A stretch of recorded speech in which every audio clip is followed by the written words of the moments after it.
Fans are in good voice, flames have been thrown, bubbles have been blown, and West Ham United against Tottenham Hotspur just about to get underway in the Premier League. Xavi Simons, the Dutch international, having signed for Tottenham for £52 million from RB Leipzig, making his debut in this one this afternoon. Tottenham in the white shirts with blue trim, blue shorts and blue socks. They kick off. And Xavi Simons, the eye is immediately drawn to him. Wide left for Tottenham. The ball is launched forward by the goalkeeper Vicario. Simons looks to get a first touch on the ball. Bowen was next to him and it runs away. Simons left it and it's gone out for a throw-in to Tottenham. He's short in stature, the hair is braided, not short of confidence and not short of skill either. Randell Kolo Muani, the loan signing from Paris Saint-Germain, is on the Tottenham bench this afternoon, and when we get our first break in play, I'll run you through the two full lineups for both teams. Tottenham with an early long throw from Lucas Bergvall, the young Swede. Flick on into the penalty area, nearly fell to the feet of Tell. Drops out to the edge of the box. Kudus hits it, former West Ham man, roundly booed as he struck the shot. And then Pap Sarr shepherding the ball, trying to control it for Tottenham down by the byline. But he's just nudged into it. His foot hits it and it goes behind for the West Ham goal kick. Good evening, Paul Robinson. Good evening, Alistair. Nice to have you back, as Mark said. Very unfair.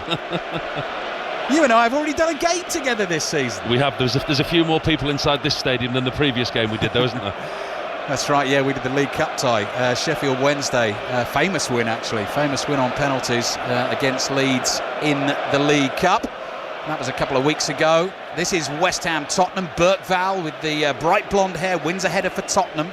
Ball is lofted high in the air by Max Kilman for West Ham, the home team in the claret and blue. Kudus again, loudly booed as he gets anywhere near the ball. Ball won't come down on the deck at the moment. Sarr is tackled. It's inside the Tottenham half. Sarr is then felled. Porro off balance, lofts the ball down the right-hand touchline, and it goes out for a throw into West Ham. It's a really interesting matchup today. Obviously Spurs coming off the back of that disappointment, the home defeat against Bournemouth.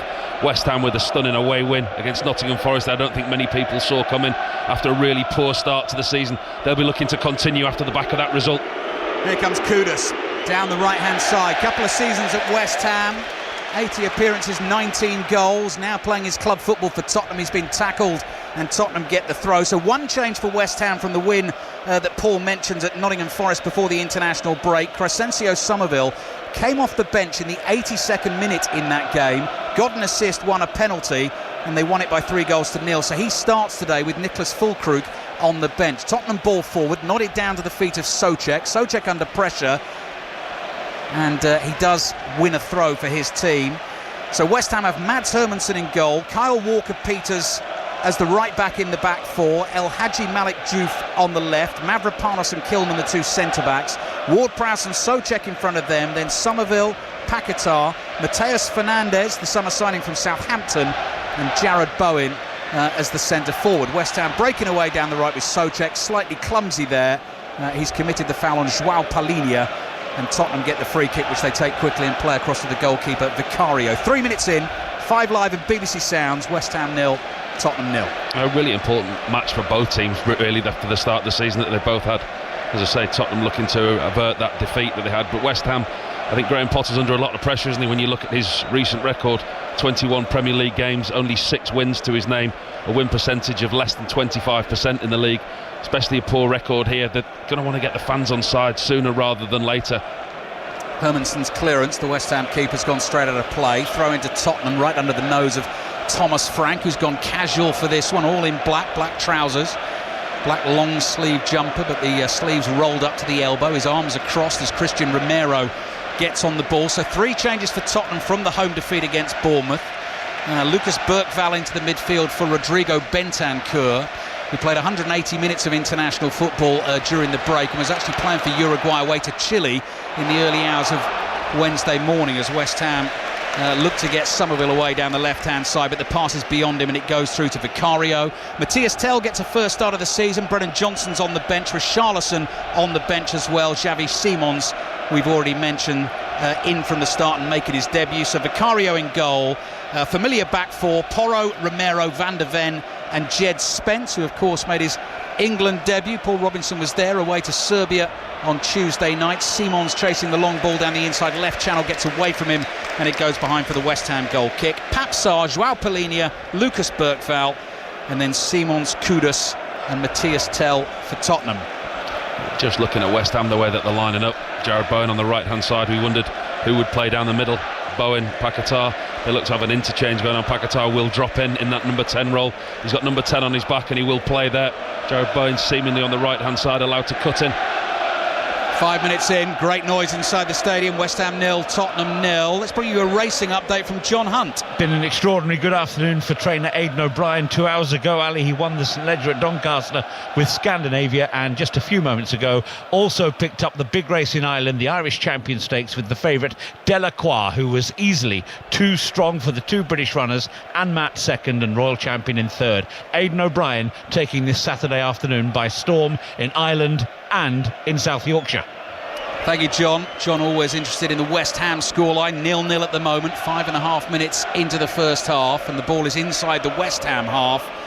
And Konstantinos Mavropanos, the Greek international, running from left to right, plays it to Walker-Peters. His ball forward is intercepted by Bergvall.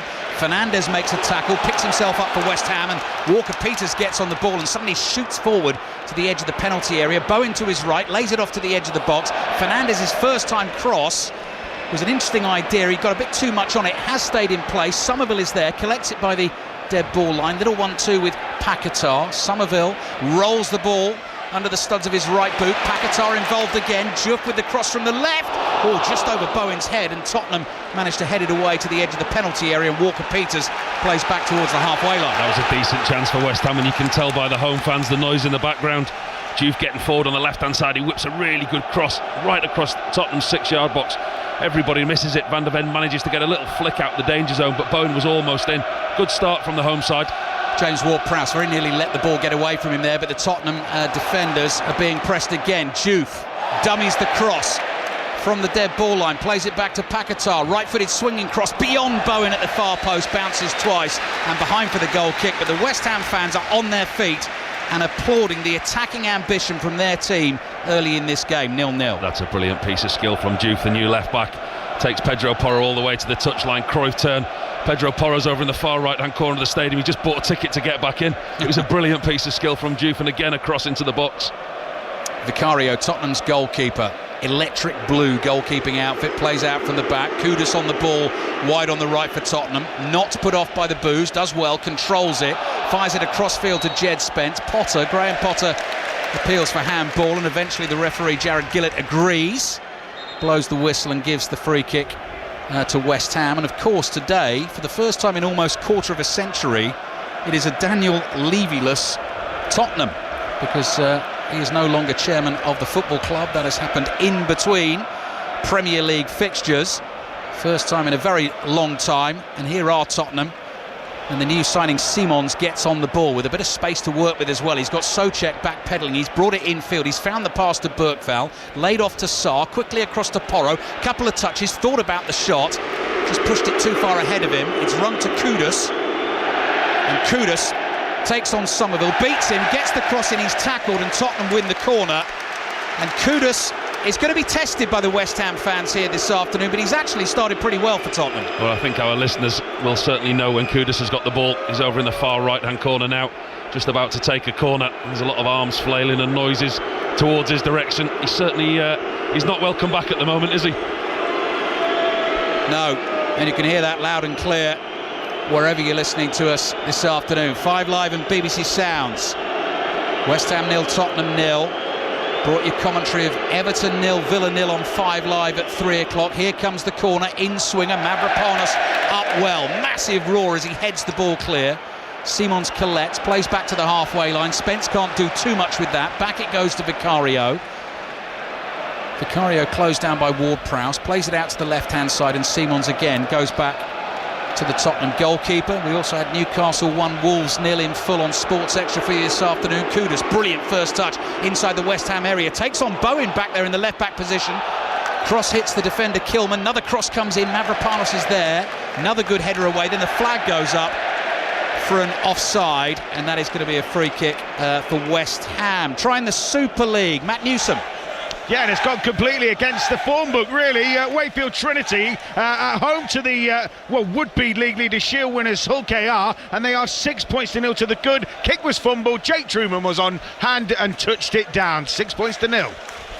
So West Ham 0, Tottenham 0 on 5 Live and BBC Sound. Sports Extra 2 at the moment. You've got the Rugby Union Women's World Cup quarter-final, Canada against Australia. The winner of that one will meet New Zealand, who beat South Africa 46-17 earlier on today. And over on Sports Extra 3, the second semi-final on T20 Blast Finals Day, and that is Hampshire chasing North Hants, a total of 158 for 7.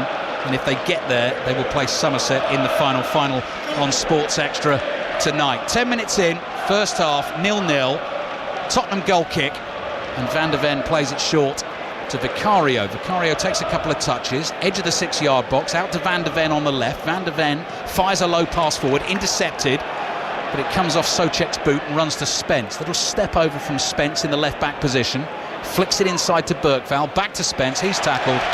Throwing Tottenham. Paul Robinson. It's been a good opening start to the game, really. What are we, just over 10 minutes into the game? Both teams have shown attacking intent. I'm looking at both formations. Neither are really set up that defensively. Interesting to see what Tottenham have done in Kudus, Tell and Simons. They've got no real out-and-out number 9. Dominic Solanke, as we know, not in the squad today, injured. Muani on the bench. So the 3 will interchange, but they've started with Simons on the left, Kudus on the right and Tell down the middle. West Ham have a couple of the summer signings on the bench as well, yet to make their debuts. Igor Julio on loan from Brighton chose West Ham over Crystal Palace, and that's why Mark Gahey is still a Crystal Palace player, one of the reasons. So he's on the bench for West Ham. And Sungutu Magassa as well, 21-year-old Frenchman signed from Monaco, also amongst the West Ham subs this afternoon. Simons in the centre circle, lays it off first time to Christian Romero. West Ham back off. Romero comes trotting up towards the halfway line. Playing surface looks absolutely perfect. We've had some rain this afternoon, but blue skies and sunshine above us at the moment. Spence passes back to Palinia. Palinia dinks one down the inside left channel. Papsar have made the run, then stopped the run, and the ball goes nowhere near him and just bounces harmlessly behind for the goal kick to West Ham. Yeah, that's something that you can see that Graham Potter's worked on the training ground. Well, he's not had a lot of time with his internationals being away, but this season he'll look to get more clean sheets. I mean, last season in the Premier League they only kept 8 clean sheets in total. Areola 5 and Fabianski 3, and this season it's been a problem for them already, conceding goals. So I think today you can already see when they lose possession, they take up a defensive structure. They're not deep by any means, they're not sitting deep, they're not in a low block, but actually you can see the structure. As soon as they lose the ball, they're very, very organised. Tottenham starting the game 7th in the table on 6 points. West Ham inside the bottom 3 on 18th on the 3 points. If Tottenham get the win, they go to 9, level with Arsenal, Liverpool and Bournemouth. Liverpool, of course, away to Burnley tomorrow. The first of our 2 Premier League commentaries on 5 Live's Premier League Sunday. We've also got the Manchester Derby in full, which kicks off at 4:30. Pass forward blocked by Ward-Prowse, bounces loose inside the Tottenham half. Bit scrappy at the moment. Palinia is in there to win it for Tottenham. Forward it comes to Tell. Tell's knocked off the ball and does get the free kick. You can't take notice of the league table yet, surely. No. Surely not. What was I told? I think I was told you can't look at the league table until the clocks go back. Good bit of advice. I don't think that's a bad gauge. No, I think that's a very sensible piece of advice. Former England goalkeeper Paul Robinson here at the London Stadium. Simons to Palinia. Palinia just inside the West Ham half. High swinging diagonal pass, chested down by you-know-who, former West Ham man Mohamed Kudus. Papsar is knocked over, stays down. No free kick. West Ham start to play out. They've worked the ball to the right. Walker-Peters zips it forward quickly. And then Mateus Fernandes returns it to Walker-Peters. Wide it comes to Bowen, gets it onto that left foot, finds Fernandes in the area. Paquetá turns, shoots just wide.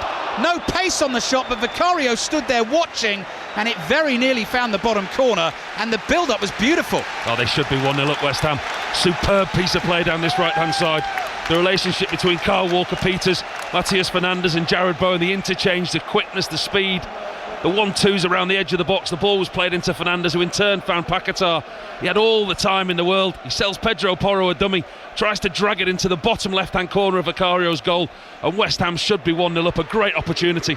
Tell lays the ball off to Mohamed Kudus. He keeps it for a little while, sees Xavi Simons in space on the left, supporting run from Jed Spence. Simons goes infield, looks for Bergvall, doesn't find him with the pass. It's going to take a little bit of time to get the understanding with the new Tottenham teammates. West Ham come on the counter. They're playing with a real confidence and verve, and they very nearly found Somerville with a through ball. Romero gets a little bit lucky. The ball clips his heels and it runs back to the goalkeeper. They've got pace, West Ham, in this formation, and they've got pace, and they know in Ward-Prowse and Souček they're going to be allowed to push on forward. Fernandes, Paqueta, Somerville especially down the left-hand side.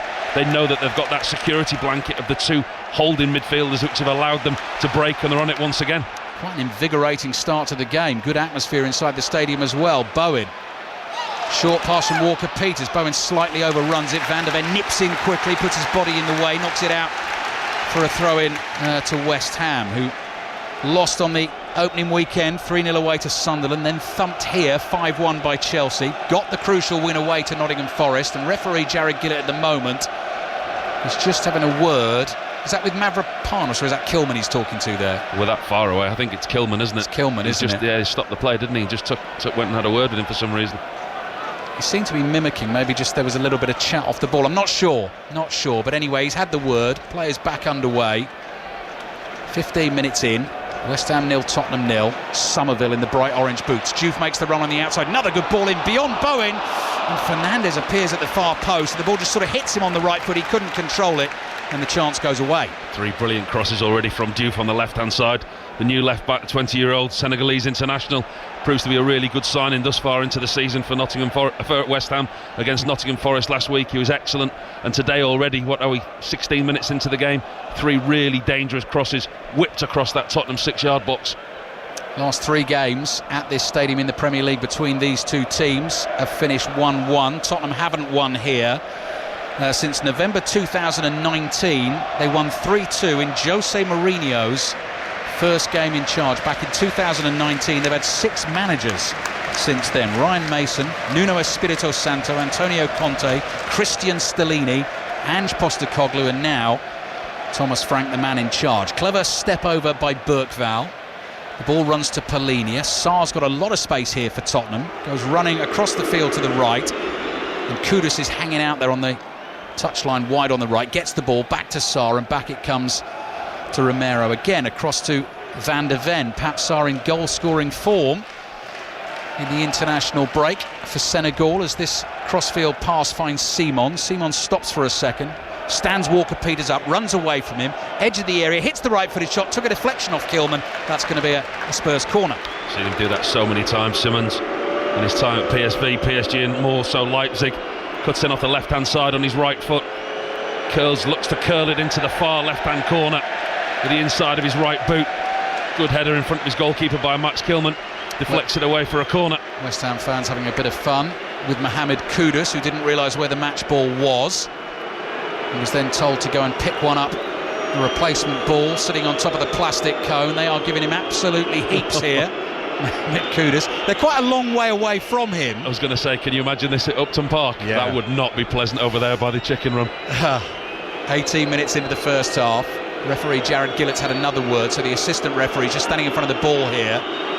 But now we're ready to go. Whistle has blown. Didn't hear it in the din. Corner for Spurs. Kudus with the left foot. Clear header at the near post. And Tottenham lead 1-0. Christian Romero. But no, it won't count. The referee's ruled it out.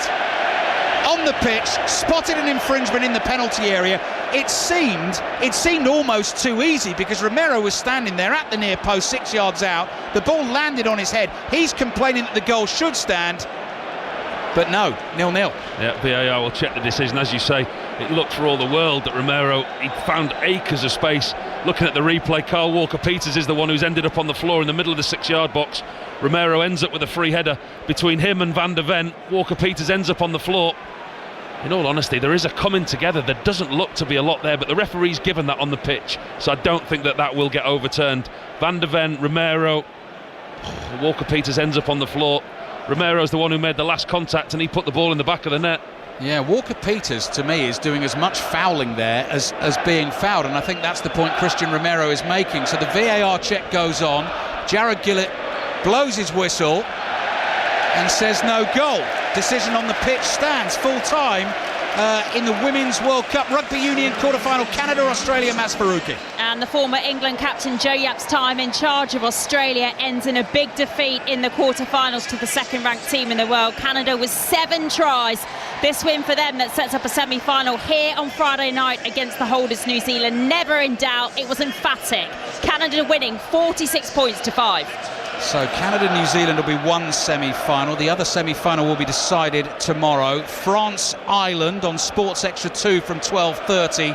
England-Scotland in full on Sports Extra 2 from 3:45. France-Ireland you can also watch on BBC 2. England-Scotland you can watch on BBC 1.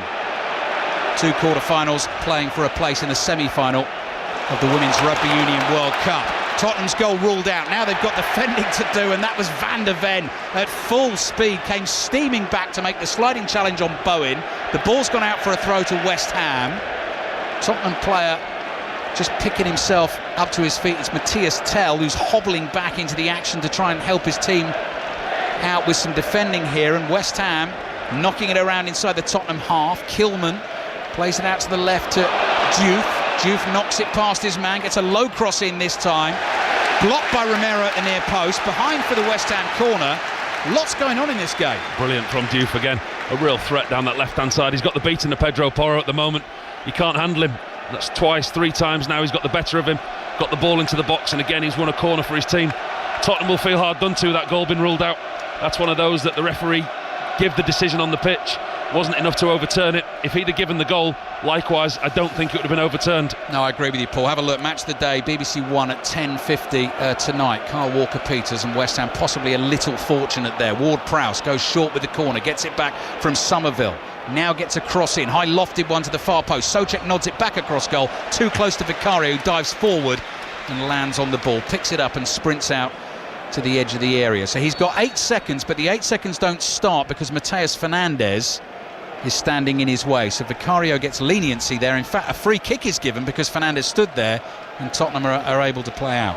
Interesting new rule to keep an eye on that, isn't it, this year, with the goalkeepers and the referees' counting ability. I'm sure they've got somebody in the VAR hub with a stopwatch. Yes. If they do give a corner that leads to a goal, somebody somewhere will say that wasn't 8 seconds, or it was.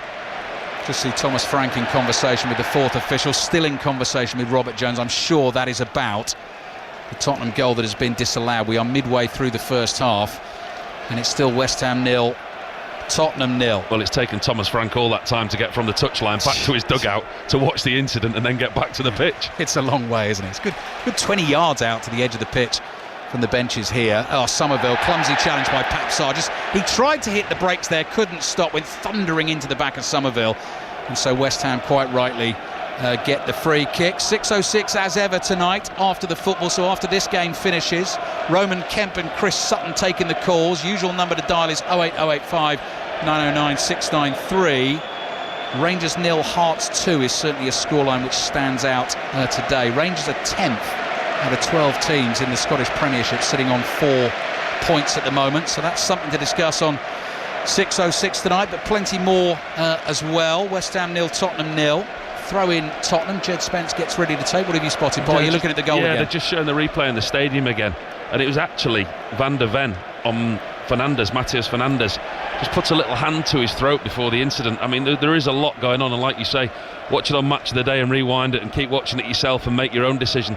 But as I say, if it was given on the pitch, I think it would have stood. But I think the initial offence was Van der Ven on Fernandes. Now that's interesting, Paul, because on the big screen it was Romero's name who came up as in they were looking at a foul by Romero. I didn't see Van der Ven's name. That is one to have a look at tonight. Latest in the Scottish Premiership right now, Hibs 0, Dundee United 0. Somerville flying at Tottenham defenders.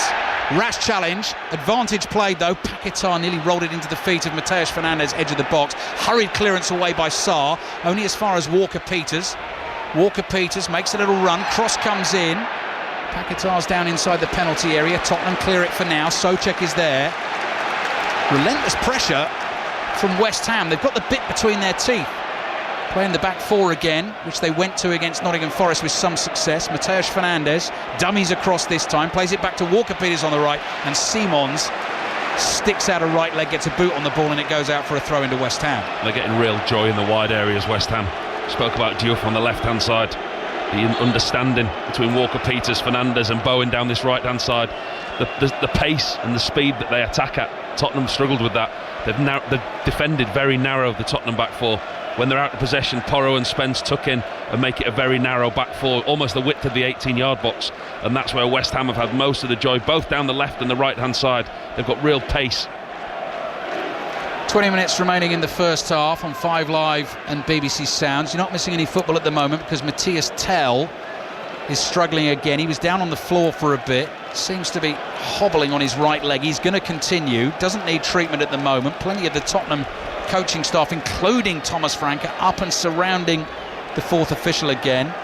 And Spurs have a long throw to defend. Spurs fans away to our right at the bottom of the Sir Trevor Brookings stand. Richarlison warming up away to our left. Another one involved in international duty, far from home. Richarlison, 11 minutes he got against Chile and an hour against Bolivia away. Another game which finished in the early hours of Wednesday morning. Hence possibly the reason why he started on the bench today. We'll keep an eye on Matthias Tell. He won't want to come off, the young Frenchman, because it's his first start of the season for Tottenham, having previously made 3 appearances from the bench. Jed Spence is being calmly walked back a few yards by the assistant referee before he takes this throw in the left-back position. Then he steals those yards back, even more of them as he goes running up the touchline.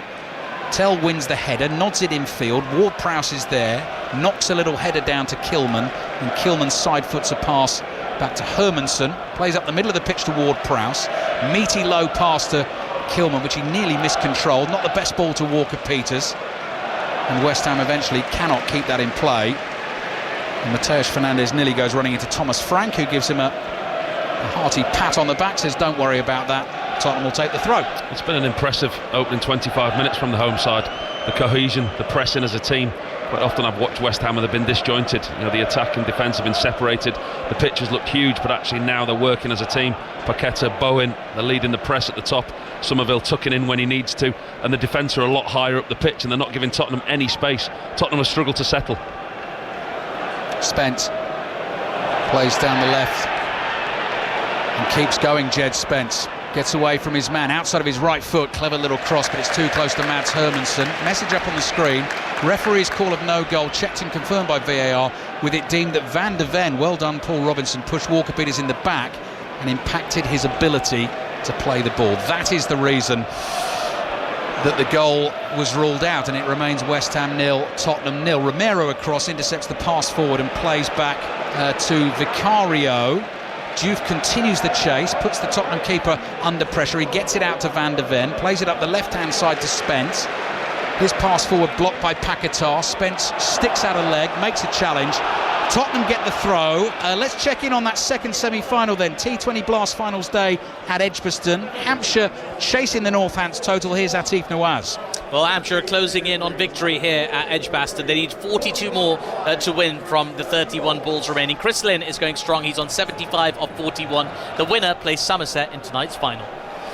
Yes, commentary of the final on Sports Extra tonight. Commentary of that game that Atif is watching at the moment continues on Sports Extra 3. Van de Ven is on the ball for Spurs. 28 minutes gone in the first half. Cross it comes to Romero. Romero thought about a longer ball forward, turns and plays back to Vicario, who's a good 7-8 yards outside his penalty area in the middle of the pitch. West Ham not interested in closing this down, so Romero just at walking pace here, head up and looking for a run from someone. Tell comes towards him, goes across to Palhinha, who drops deep, then Van de Ven wide to Xavi Simons, who's had a few touches in the first half, but yet to really put a stamp on the game. Curls a pass back to Romero. Romero trots over the halfway line. Forward it comes to Tell, laid off to Simons. One little touch and then he wanted the run from someone on his left shoulder. There was absolutely no one there, and he's passed the ball into empty space, and West Ham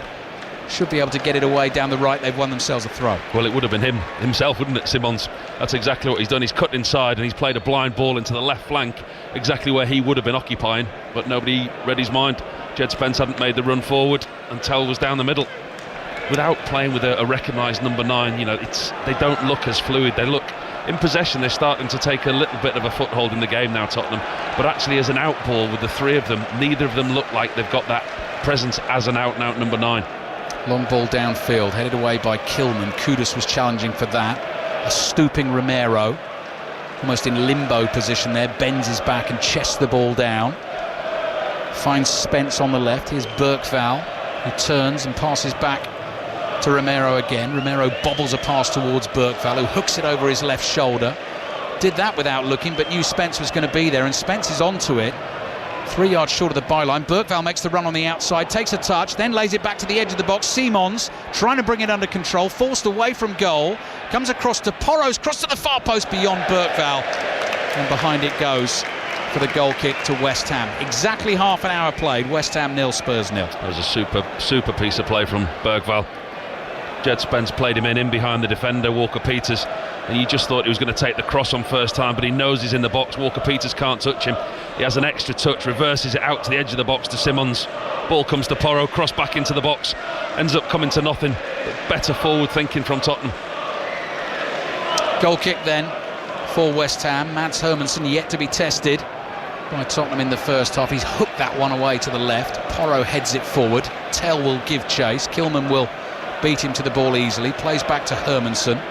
He works it out to the right to Mavropanos. Wide to Walker-Peters. Down the right it comes to Fernandez. Lays it infield to Souček. Then he finds Ward-Prowse. And back it comes to Mavropanos on the edge of the penalty area. So tomorrow we've got Burnley-Liverpool in full at 2. Manchester City, Manchester United commentary at 4:30. And then the first round of fixtures in the Champions League phase begin next week. And we've got 5 commentaries for you on 5 Live in Sports Extra across Tuesday, Wednesday, Thursday, starting with Athletic Bilbao against Arsenal at 5:45 on Tuesday. Paul Robinson and I will be there, looking forward to the trip to northern Spain as Mavropanos goes long down the middle of the field. Romero wrestles with Bowen, throws him to one side, wins the header. Simons picks up speed and starts running at West Ham defenders, swerving his body left and right, rolls it to Spence on the left. Walker-Peters slides in, makes the challenge, corner for Spurs. That's really good defending from Walker-Peters. Had to time his challenge perfectly, and he did. Give away the corner.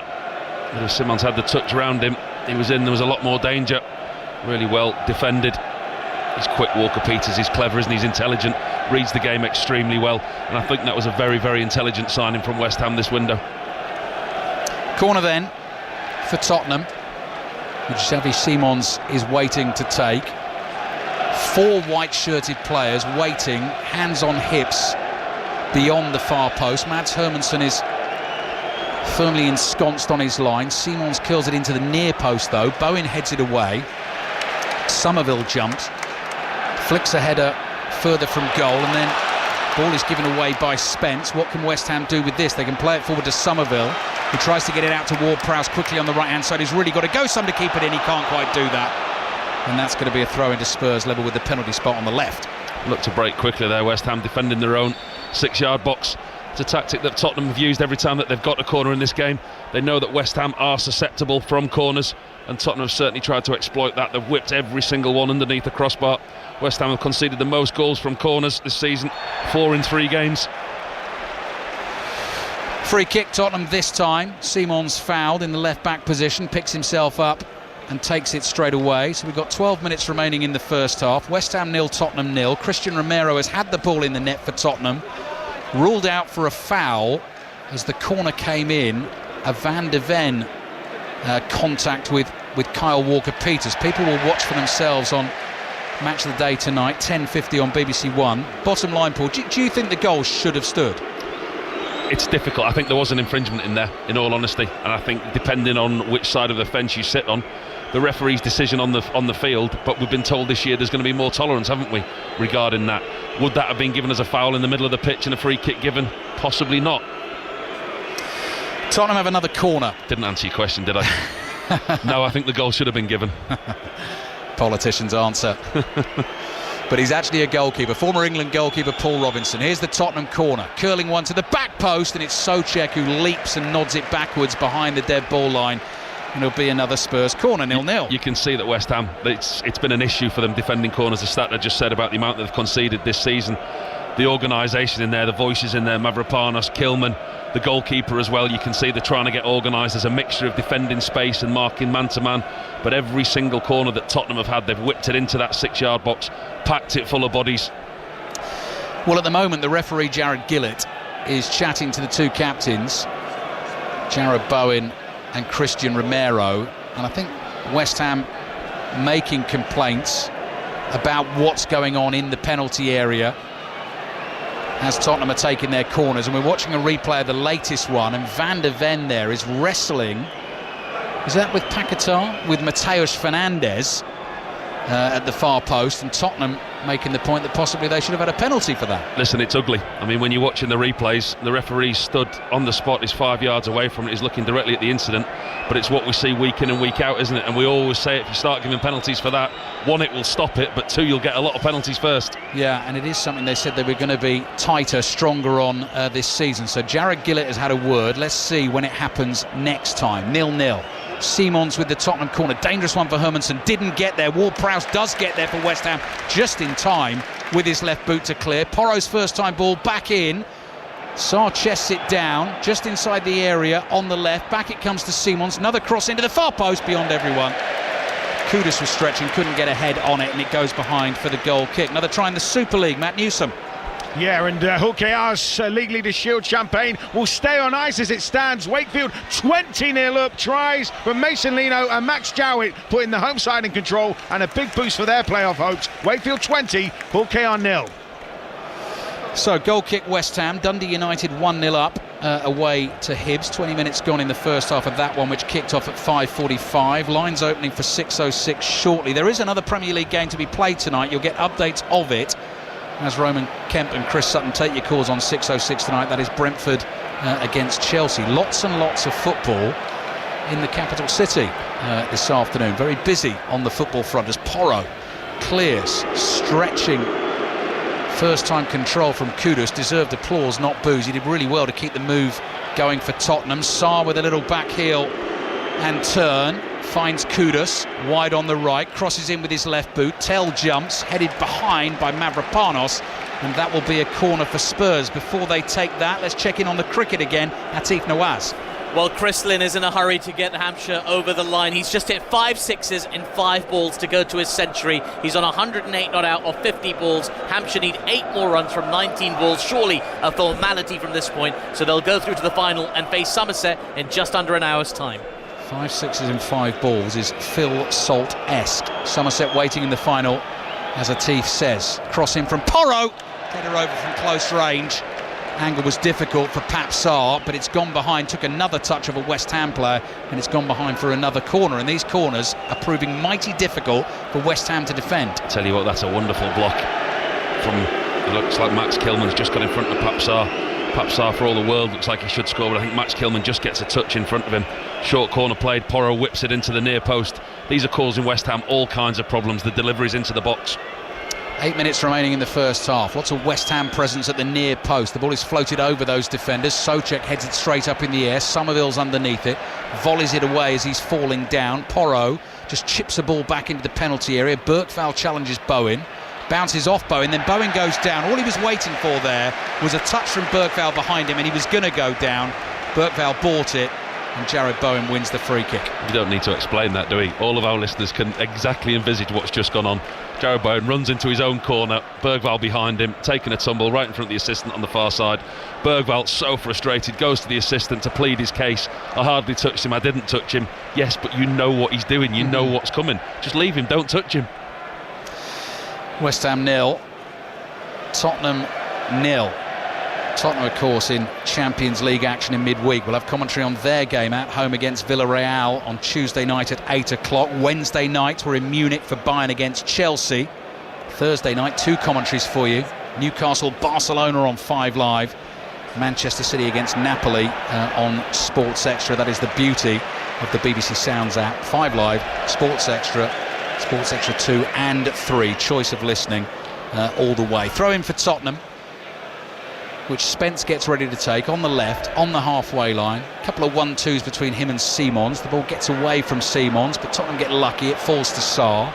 Sarr rolls a pass back into his own half to Romero. Romero plays it across to Porro. Porro whips it forward quickly, well read by Kilman, who ran across and intercepted for West Ham. Diouf clears on the turn. Somerville read where that was going, controlled it brilliantly. Then a lovely little sleight of hand to throw off the defender. Little 1-2 now with Fernandez, and Somerville's still going. Move has lost a little bit of momentum here, but Walker-Peters finds Bowen. Tottenham are back in numbers. Bowen with his right foot, cross deflected. Oh, mess up from Tottenham at the back. Vicario shouted leave it. Van de Ven threw ahead at it. It went past Van de Ven, hit Vicario, nearly went in off Romero for an own goal, and luckily ended up in the arms of Vicario. No, that was carnage from Tottenham's point of view. Absolutely hapless defending. Cross from Jarrod Bowen, takes a slight deflection off Jed Spence. Looks like it's going harmlessly into the goalkeeper Vicario's hands. Communication between him and Van de Ven wasn't there. Van de Ven must have got a very, very late shout, attempted to pull his head away, actually took a flick off his head. Vicario ended up making half a save to his right. Unfortunately for him, it deflected off Romero back into his arms. Yeah, nearly a nightmare for Tottenham. Simons moving infield, looks dangerous here for Spurs. Middle of the West Ham half. Porro's up there in support. Nearly a misunderstanding there between him and Kudus. Kudus reacts, controls the ball. Clever little pass down the channel to Bergvall. Crosses in. Mavropanos stretches, heads it up in the air. Simons jumps. Ball is loose on the edge of the box. Little side-footed pass from Palhinha. Gets to Spence. Spence crosses in with his right foot. Bergvall again leaps. Kilman wins the header. Kudus is there first, just inside the West Ham box on the right. Support from Porro. First time ball just in front of Palhinha. Couldn't get the header on target. Spence side foots it to Van de Ven. Van de Ven across to Romero. Late Tottenham pressure in the first half. Still West Ham 0, Tottenham 0. Romero forward to Bergvall. Wide it comes to Kudus. Kudus' cross. And it's going to be another Tottenham corner after the defensive block from Diouf. They've grown into the game, Tottenham, with their confidence. They've started to keep possession. All these corners are now mounting up, and you can feel the tension a little bit when West Ham are defending these corners. Graham Potter and his technical staff beneath us, trying to get the organisation, the talk and the communication. The goalkeeper's not left his line yet for one of these corners. Every single one, you know where it's going because the Tottenham players are bombarding the goalkeeper in. Every single person almost inside the 6-yard box. Simons and Porro ringing the edge of the box. That goalkeeper is Mads Hermansson, the Dane, signed from Leicester in the summer, all in lime green. Another one aimed at him here. That might have come off the bar. It's either a Hermansson punch and then his hand caught the bar, or the ball's hit the bar. Simons cross into the far post, headed away by Kilman. Falls to Kudus, dummies the shot with the left foot, heads for the byline. Low cross in with the right foot. Van de Ven on the turn, shot is struck, blocked. Loads of bodies in the way. Paquetá, cool as you like, turns on the ball in the 6-yard box, surrounded by 3 or 4 players, gets it away, but only out for a throw into Tottenham, which they've taken quickly. Spence to Simons, lovely back heel. Spence continues the run. Early cross deep to the far post. Van de Ven was waiting. Porro steps in to win a header. Palhinha volleys the pass to Kudus again. Really excellent first touch of the ball to bring it under control. Back to Palhinha. Van de Ven does well to hold off the challenge of Somerville. Good pace on the pass to Spence on the left. Cross comes in, awkward one. Souček stretches out a long leg, clears on the left foot volley. Tottenham come again, and Simons is tripped. No, he's not tripped. He ran over the leg of Paquetá and tried to fool the referee, who waves his arm at him and tells him to get up, and Tottenham continue to attack. Huge cheers for Diouf as he makes the challenge on Kudus. Not only that, wins the tackle, gets it away to Somerville, and guess who? Van de Ven, thundering across at speed, slides in and knocks it out for a throw into West Ham. 2 superb pieces of defending. Diouf first. Kudus looked like he had a run on him. Diouf timed his tackle, took the ball back, 1 possession, kept it in play, released Somerville down the left-hand side, but who was there for Tottenham? We know how quick he is. Van de Ven, brilliant. Absolutely brilliant. He reads the game so well, and he's got the pace that when he does get the wrong side of people, he just gets himself out of trouble. Jarrod Bowen, too easy there for him to win the ball ahead of Simons. Bergvall does well to help his team out. Sliding tackle, they've got it to Simons now. And Simons up to the halfway line for Tottenham. Good run being made by Papsar on his right. Decides not to use him and comes across to Jed Spence. Tell makes the run across the face of the defenders. Mavropanos reads it, intercepts that pass, plays to Walker-Peters on the right. Souček scoops the ball to Paquetá. On the spin, he volleys it forwards, looking for the run of Bowen. It's beyond Bowen, and Tottenham managed to get it back to Vicario. More Premier League reaction coming at half-time. In the lunchtime kickoff, Arsenal beat Nottingham Forest by 3-0. Bournemouth in third when this game started, beat Brighton 2-1. Semenyo's penalty the winner there. Palace 0, Sunderland 0, Everton 0, Villa 0. Fulham got a late winner at home to Leeds, sorry Paul. And Newcastle beat Wolves 1-0. Nick Voltemade with the winning goal at St James's Park. Somerville fouled by Porro. Free kick for West Ham. For all the openness of the game that we've had and the chances that have been created, really half chances. You look back on the first half, neither Hermansen or Vicario have been called into action. Neither one of them had to make a last-ditch save or a brilliant save that's kept their team in the game. But actually there have been chances, but not real clear-cut chances. West Ham with the ball late on in the first half. Fourth official Robert Jones out to the edge of the pitch, and he's got that board just hanging down by his side. In about 10 seconds he's going to tell us how much added time we've got at the end of this first half. Walker-Peters to Paquetá. Paquetá tries a little clever one through the legs of Spence. 2 minutes of added time. West Ham have lost it. Spence, good trickery with his feet. Tottenham work it out down the left, and then Simons had a bit of space to work with there. It's a clumsy touch with the right boot. It gets away from him, goes out for a throw into West Ham. He does look lively though, doesn't he? He looks lively and he looks sharp, he looks fit on this left-hand side. He's been an outball a number of times for Tottenham. The relationship with Jed Spence is going to be key. The rotation of the squad, I mean, we looked at the squad before the game, didn't we? He's going to have to use a lot of players. Tottenham proved last year that they struggled to compete on both fronts, and now with the Champions League this season, keeping players fit and being able to put out a strong 11 every week that competes is going to be a task for Thomas Frank. Bench looks strong for Tottenham today. James Maddison out with a long-term injury as well, don't forget that. Kulusevski and Solanke still to return. Hibs have equalised against Dundee United in the Scottish Premiership. That's 1-1, 15 minutes to play in the first half.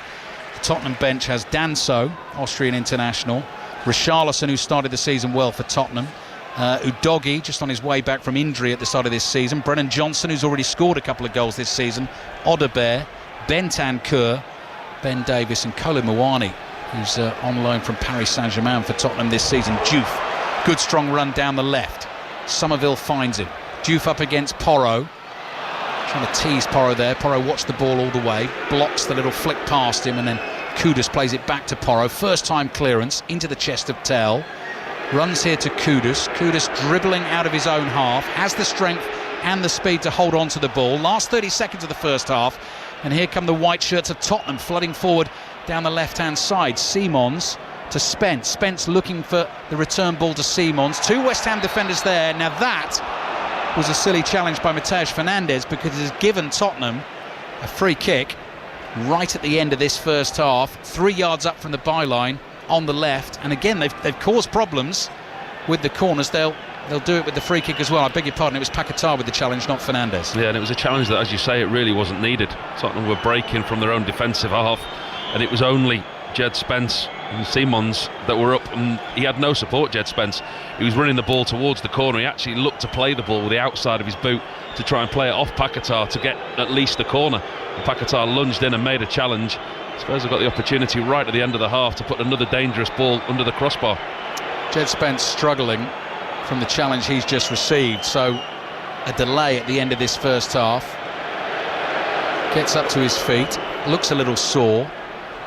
And Xavi Simons, who looks like he's going to be taking a lot of the set pieces for Tottenham, and why not with his exquisite delivery. Scored against England, of course, didn't he, in the Euros semi-final last summer. The game eventually won by the Ollie Watkins goal, but here's Simons now as a Tottenham player. So it's a short corner. It's one of those. It's about 6-7 yards in from the left-hand touchline, a couple of yards up from the byline. Could potentially be cheeky and try and whip it in at the near post. Walker-Peters stands 10 yards away as the block. Simons curls it in, headed away by Bowen. Play continues. Porro has a swing and a miss with the right-footed volley attempt from the edge of the box, and referee Jared Gillett decides enough is enough for that first half. Lively stuff. Both teams on top at various times during the first half. Tottenham did have the ball in the back of the net. I think they'll still be complaining that goal didn't stand. Ruled out by VAR. Paul Robinson, what did you make of it? I think it's a game that's ebbed and flowed. I think both managers will take positives from it. West Ham created more in open play. Tottenham do look dangerous on the break, on the counter-attack, with the pace that they've got in the wide areas. Kudus and Simons particularly down the left-hand side, but when they get into the final third, they lack a little bit of creativity, which is surprising when you mention the players that they've got in that, in that area of the pitch. They look for corners, they look for set plays, and Tottenham have looked at their most dangerous when they've had corners deliver them into the 6-yard box. West Ham really impressed with the way that they started. I think he'd be asking more from them at half-time. A third of the Premier League games so far today have finished 0-0. This one at half-time is West Ham 0, Tottenham Hotspur 0. Oh, don't we know it? Thank you very much. Second half on the way from the London Stadium. We know the final of the Blast for this year. Atif Nawaz. Yeah, we certainly do. It's Hampshire who are going to go through and play against Somerset in just under half an hour's time. Chris Lynn, the star of the show for the Hampshire Hawks, finishing on 108 not out of 50 balls. An absolutely incredible innings. At one point he had 5 sixes in 5 balls. One of the great finals day innings he has just played. So Hampshire versus Somerset, that will be your 2025 T20 Blast final. Not a score you would be expecting in Super League this evening. Matt Newsom. Absolutely not, and certainly not for the couple of thousand Hull KR fans who are stretched along one side of the ground here at Wakefield, and they have seen their team utterly blown away in this first half. 26-0 at half-time. Tries from a couple of ex-Hull FC players in Jake Truman and Cam Scott. Mason Lino and Max Jowett, who's been majestic, have added further scores, and Hull KR are in a whole world of trouble if they're going to win the League Leaders' Shield today. I expect it's going to go to their final home game of the season at this rate. Wakefield, by contrast, have been utterly irresistible. Some brilliant play. The only sour note for them is that Hull FC are getting the job done against Warrington in the other game in Super League this afternoon. They're comfortably ahead at half-time. So, likewise, Wakefield's playoff hopes and Hull's playoff hopes will go to the final day as well at this stage. Thank you, Matt. Goalless then between West Ham and Tottenham in the Premier League this evening. The tea time game in the National League is going the way of Eastleigh. They lead Halifax by 2-0. The tea time game in League One is goalless between Cove Rangers and Inverness in Scotland. Elsewhere in the football today, Nottingham Forest lost their opening match under Ange Postecoglou. Arsenal won it 3-0 at the Emirates. Nick Voltemada got his first goal for Newcastle on his debut as they beat Wolves. Bournemouth a third tonight after beating Brighton 2-1. Fulham got their first league win of the season thanks to a late own goal against Leeds. Everton against Aston Villa and Palace Sunderland finished goalless. There's still Brentford and Chelsea to come at 8 o'clock tonight. Everything analysed on Match of the Day from 10 to 11 tonight on BBC One. In the Scottish Premiership, another awful day for Rangers. Beaten 2-0 at home by Hearts. Hearts have gone top of the table. Rangers are in 10th. Middlesbrough stay top of the Championship thanks to an injury time equaliser at Preston. A late equaliser for Cardiff at Stockport keeps them ahead of Bradford at the top of League One. And Swindon and Gillingham are level on points at the top of League Two. Their goal difference is the same as well. Swindon top on goals scored after they beat Harrogate by 3-1, and Gillingham beat Notts County by 1-0. Let's tidy up everything that's happened at Wentworth, third round of the PGA. Ian Carter. Lots of change to this leaderboard, which now has 2 players sharing the lead heading into the final round. Alex Noren, the winner of the British Masters recently, with an eagle to finish. That after birdies at 16 and 17. So he bolted to 15 under par to join the Frenchman Adrien Sadier, who was round in 65. They're both at 15 under, 2 clear of Tyrrell Hatton, bogey-free in his 64. Victor Hovland birdied the last to get to 12 under, so he'll start the final day just 3 shots behind. Harry Hall had a great day to get to 10 under. Matt Fitzpatrick also at 10 under par, as is Aaron Rye, but Justin Rose went backwards. He's tumbled outside the top 30 with a 76 today. Russell Martin, Mikel Arteta and Marco Silva all on the way during half-time at the London Stadium after Al Tansley in the news. The voice of the UK. This is BBC Radio 5 Live. The Metropolitan Police says 9 people have been arrested and a number of its officers assaulted during a rally organised by the far-right activist Tommy Robinson in London. It's estimated that up to 110,000 people have been taking part in the demonstration. Sources have told the BBC that the first deportation flights of migrants under the UK's returns deal with France are expected to begin next week. It's understood that some asylum seekers who arrived in the UK on small boats have been told they'll be deported to France within 5 days. The BBC has been told Sir Keir Starmer is furious that Lord Mandelson wasn't completely clear about his links to the late sex offender Jeffrey Epstein when he was being considered for US ambassador. He was sacked from the post this week after emails revealed the extent of his past support for Epstein.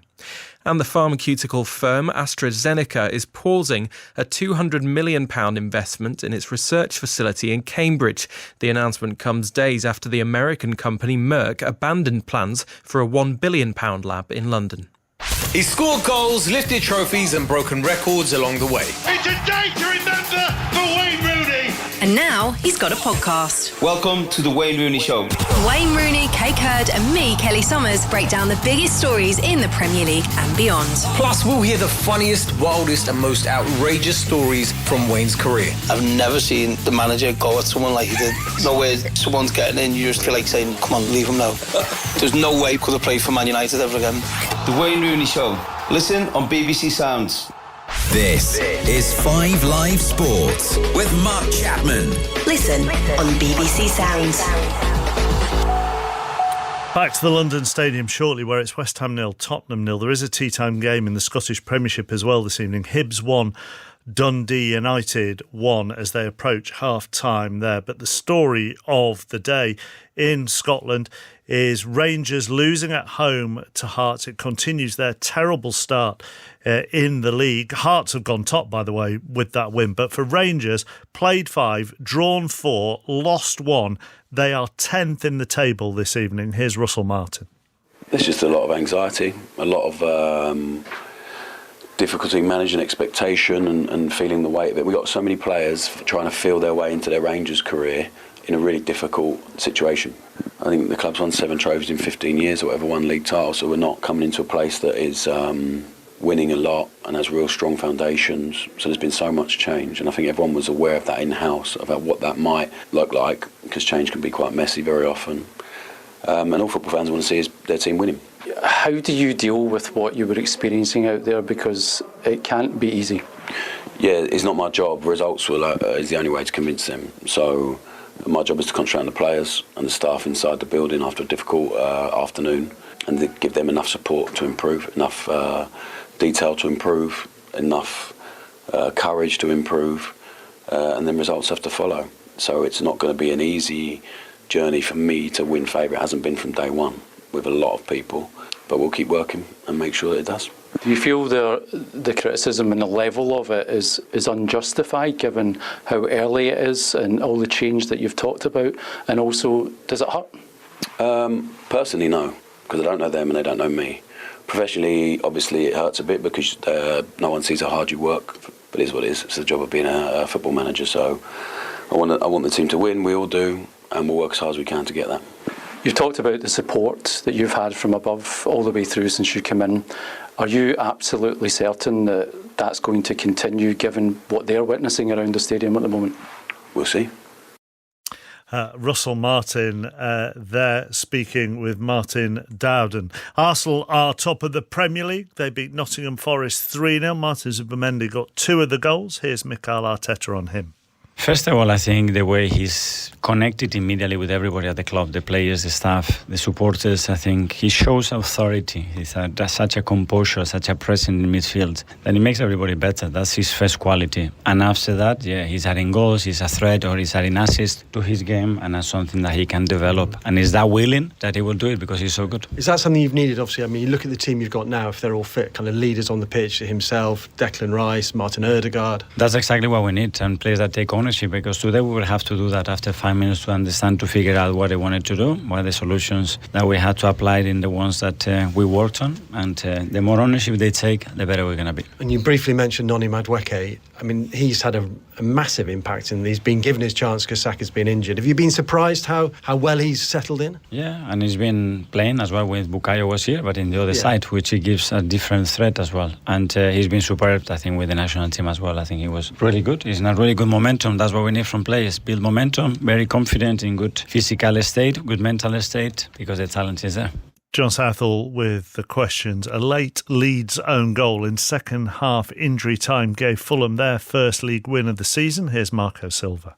Definitely tight game, right? Very difficult in some moments to break them down. They set back most of the moments as well. You felt straight away in the changes that Daniel made in the team was to really to be much more conservative. We did create some dangerous moments around their box. Great header from Rodrigo. We should have scored, and the moment with Sash in the 6-yard box that he touched the ball is going to be goal.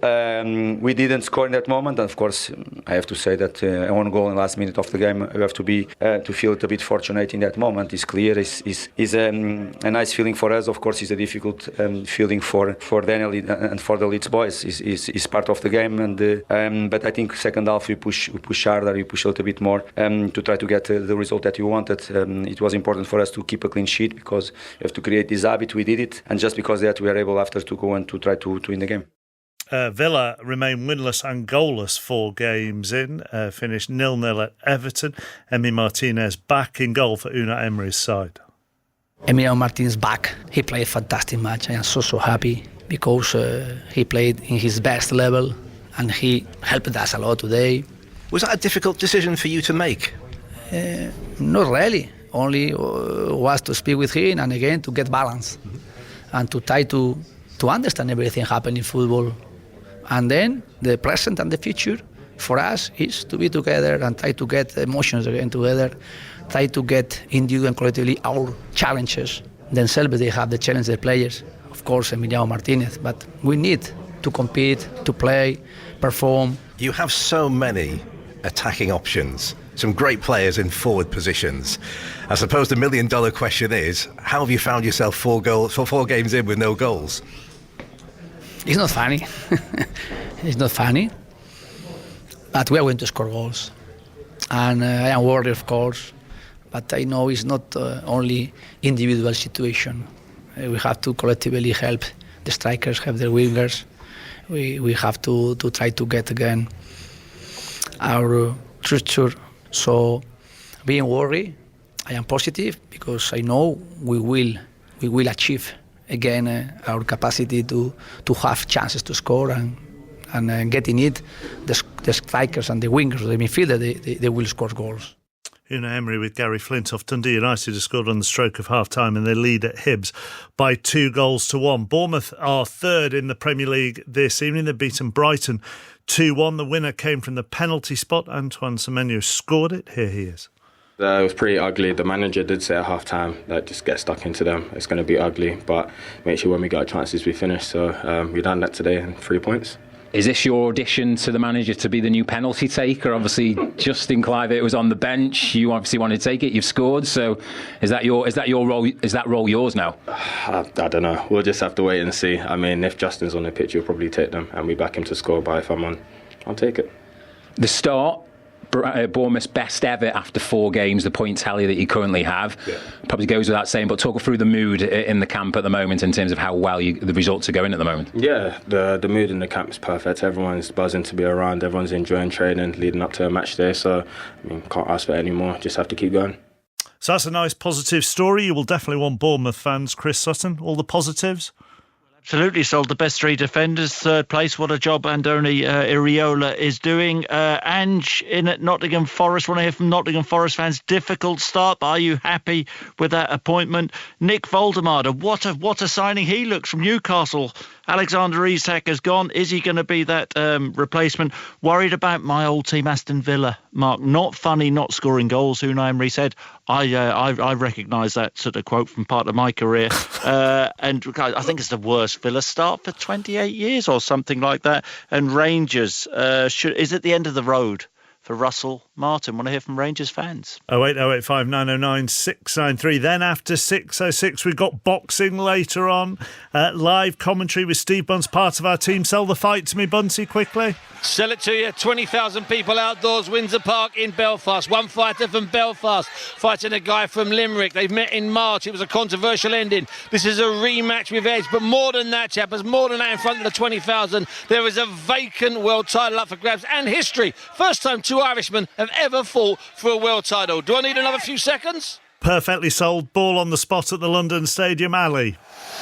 Great sell, Steve Bunce. Looking forward to that tonight on the way home from the London Stadium. 10 o'clock, Lewis Crocker against Paddy Donovan, but the undercard on Sports Extra 2 from 7 o'clock. Second half underway here. West Ham home team in claret and blue. Claret shirts, white shorts, white socks. Early shot from Jared Bowen is dragged a good few yards wide of the target. Vicario had it well covered anyway, and it goes behind for the goal kick.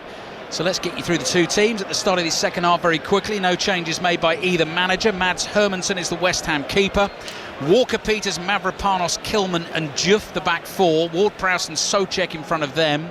Crescencio Somerville making a first start of the season. Lucas Paquetá, Mateus Fernandes and Jared Bowen as Tottenham take their goal kick short, and Vicario has the ball. He's closed down by Paquetá, so he plays it to Van der Ven, and Van der Ven chips one forward up towards Tell.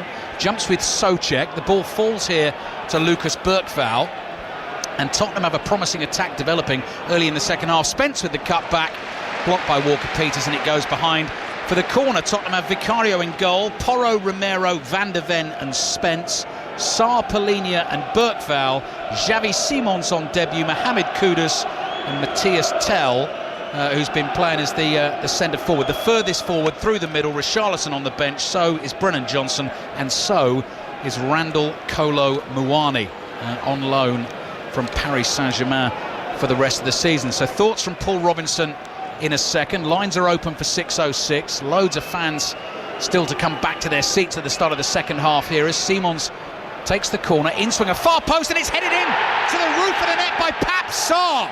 Left all alone at the far post, scores in front of the Tottenham fans, holds his right arm high in celebration, and having scored 2 goals for Senegal in the international break, he's got one for Tottenham this Saturday night, and it's West Ham 0, Tottenham 1. If Tottenham were going to get on the score sheet, that's where it was going to come from. It was a set play, it was a corner. That's the 5th goal West Ham have conceded in 4 games this season from corners. They've looked susceptible the whole game from start to finish.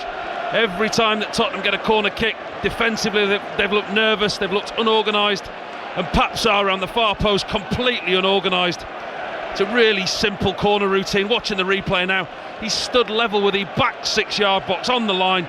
Nobody in a claret and blue shirt anywhere near him. Nobody picks him up. He's got 5 yards of space. He walks 3 yards forward, plants his header up and above Hermansen, and it's the most simplest of goals for Tottenham. Absolutely terrible marking from West Ham. You look at that, he's got 5-6 yards of space. He runs 2 yards, free header. Awful marking from West Ham, but it was coming. Tottenham, as it stands, win would take them to 9 points. Goal difference, if they win 1-0, takes them to +5. Second in the table, just behind Arsenal, whose goal difference is +8 after the 3-0 win over Nottingham Forest earlier on today. So Pap Sarr with the goal. First of the season for him for Tottenham, but he has been known to pop up with the odd important goal or two, and as I say, scored a couple for his country in the recent international break. Powerful header. Goalkeeper Hermansen might have got a slight touch on it, but Graham Potter will be, as Paul says, wondering how on earth he was left to do that. Fernandes to Bowen. Bowen takes a touch, surrounded by white shirts. Bowen shot, Vicario gets down and bundles the ball behind for a corner to West Ham. He's got lucky there, Vicario. He's got really lucky. He's had nothing to do the whole game, Vicario. Makes a real mess. Ball comes to Jared Bowen on the edge of the box. He doesn't catch it well. It's a scuffed, bobbly, horrible shot. Vicario gets it all wrong. He ends up with his hands scrunched up under his chest. I think that even hits his chin and goes out for a corner. Makes a real mess, but gets lucky, the goalkeeper. It does. Hits his hands first, hits his chin and goes round for a corner. So Xavi Simons takes a decent corner for Tottenham Hotspur. This man, James Ward-Prowse, has certainly done it for every club he's ever played for. The moment for West Ham, fans pouring back into the stadium. Vicario stretches, punches the ball up in the air, header forward by Juve, has power, but it's straight at Vicario, who catches it and immediately slings it out to Simons, who did brilliantly there to take it down on his chest. The ball was coming over his left shoulder. Now he's looking for the run of Tell trying to get in behind Walker-Peters, and Walker-Peters just had enough gas and enough strength to hold him off, to get a foot on the ball and play it down the right-hand touchline to Pakatari, who's just dragged it out of play with a bit of skill. It'll be a throw-in to Spurs, who lead West Ham 1-0. Yeah, good piece of defending there by Kyle Walker-Peters. Once again, Vicario claimed the ball and he bowled it out very, very quickly to the left-hand side. Simmons, real good piece of skill. He looked like he'd played Telling, but Walker-Peters is not slow, gets goal side of Tell and clears up the danger. If you're a golf fan, quite happy for you tonight to keep listening to us here at the London Stadium on 5 Live, but have the old golf highlights on BBC 4 or even the iPlayer later on this evening. Third day of the PGA Championship at Wentworth. Ryder Cup coming ever nearer as well, as Spence goes down under a challenge just outside the West Ham penalty area. Sarr pokes the ball out to Simons on the left. He's tackled. It goes out for a West Ham throw just short of the halfway line on the right. I think it was a Tyrrell Hatton 64 today. Are you a golf fan, Ali? I'm a massive golf fan. Are you going anywhere of any interest recently in the near future? Week on Sunday. Shot comes in from the edge of the box, heading over to New York. Right from the start of the week, press conferences, all the news coming your way on BBC Radio 5 Live, and the competition starts on the Friday of that week, and we will have every single shot, every moment that matters. Very, very jealous. I mean, I think, correct me if I'm wrong, but I think the timings in the US are going to be absolutely perfect for us here back home, aren't they? For listening and watching, Paul, absolutely, yeah, 5 hours. So at the end of the day, you've got a lovely evening if you enjoy your golf, listening to us as Bergvall throws the ball in towards the near post. Romero jumps, bounces off him. Van der Ven is there, and he manages to get a low cross in, and Hermansen scrambles forward down in the 6-yard box and grabs it for West Ham. So they're a goal down early in the second half, one they'll feel they shouldn't have conceded, off the back of the 3-0 win at Nottingham Forest, but before that obviously beaten by both Sunderland and Chelsea. Mavropanos, long, high ball for Bowen to chase down the right. Spence is trying to close down the space between them, makes the challenge. That's a foul. Assistant referee waves the flag and says that's a foul on Bowen, and Spence will get booked. Free kick for West Ham. Yeah, it did look a foul. I know we're sat a long way away up here in the main stand behind the dugouts, and that was away far to our left-hand side. Jared Bowen gets there first. It was a lovely ball over the top from Mavropanos. Beats Jed Spence. Jed Spence looks like he's got back just in time. Jared Bowen nicks the ball in front of him, and West Ham have a dangerous set play. So those golf highlights, as I say, 7 o'clock BBC 4, but also available on the iPlayer. And one other thing to look out for tonight, if you can still keep your eyes open after Match of the Day, which is slightly later tonight at 10:50, but the football interview with Bruno Fernandes is on BBC 1 at 12:20 tonight, also available on the iPlayer. You can listen to it on Sounds and available via the BBC Sport website as well. Bruno Fernandes in conversation with Kelly Summers, and particular focus of course on the Manchester derby, which he will play in tomorrow. Commentary of that on 5 Live Sunday afternoon. Manchester City against Manchester United. West Ham free kick, they're 1-0 down. Ward-Prowse, away swinger, and it's headed high over the bar. There's a good climb in the penalty area by Kilman, who's yet to score for West Ham. He got plenty on the ball, but he couldn't direct the header down like Sarr could for Tottenham at the other end. So it remains West Ham 0, Tottenham 1. Yeah, they held a good defensive line, Tottenham. Just watching their defensive line for that free kick. Very, very different to what we're seeing at the other end. How Tottenham got their goal from the corner kick. Honestly, you look at that and it's just so simple to avoid. Everybody's ball watching, for want of a better phrase, from a West Ham point of view. Every single West Ham player is that intent on defending the ball. They've taken their eyes off the players and individuals that they haven't marked. Pap Sarr's got the freedom of the 6-yard box at the back post, and in contrast there, Tottenham held a solid line out the 6-yard box and managed to deal with the cross that came in.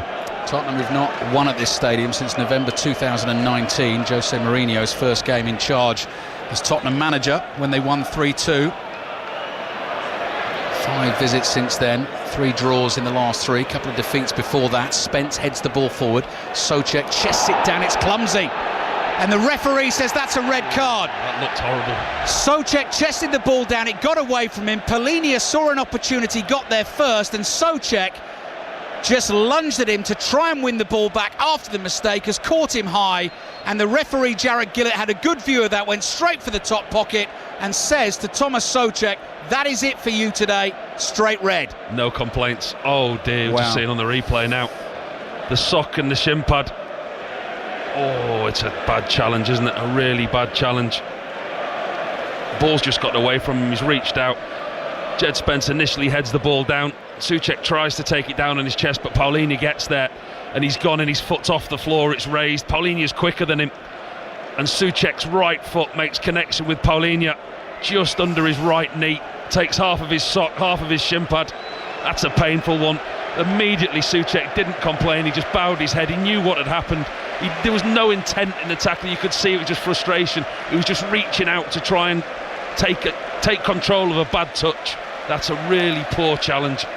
I hope Paulinho is going to be okay. The studs have ripped the sock, so you could see the top of the shin pad through the ripped sock as Souček stuck that right leg out. He was coming in with some force. Paulinho was running with force towards the ball, and Souček knew. And actually, he's apologising here to the West Ham fans. He's held both his hands up to all these West Ham fans beneath us in this stand, and in turn, they're applauding him. They know he's a wholehearted player. They know he's not gone to hurt Paulinho, but West Ham are 1-0 down. And I suppose, Paul, in that second, it's very difficult to do. You'll know this because you've been out there and played.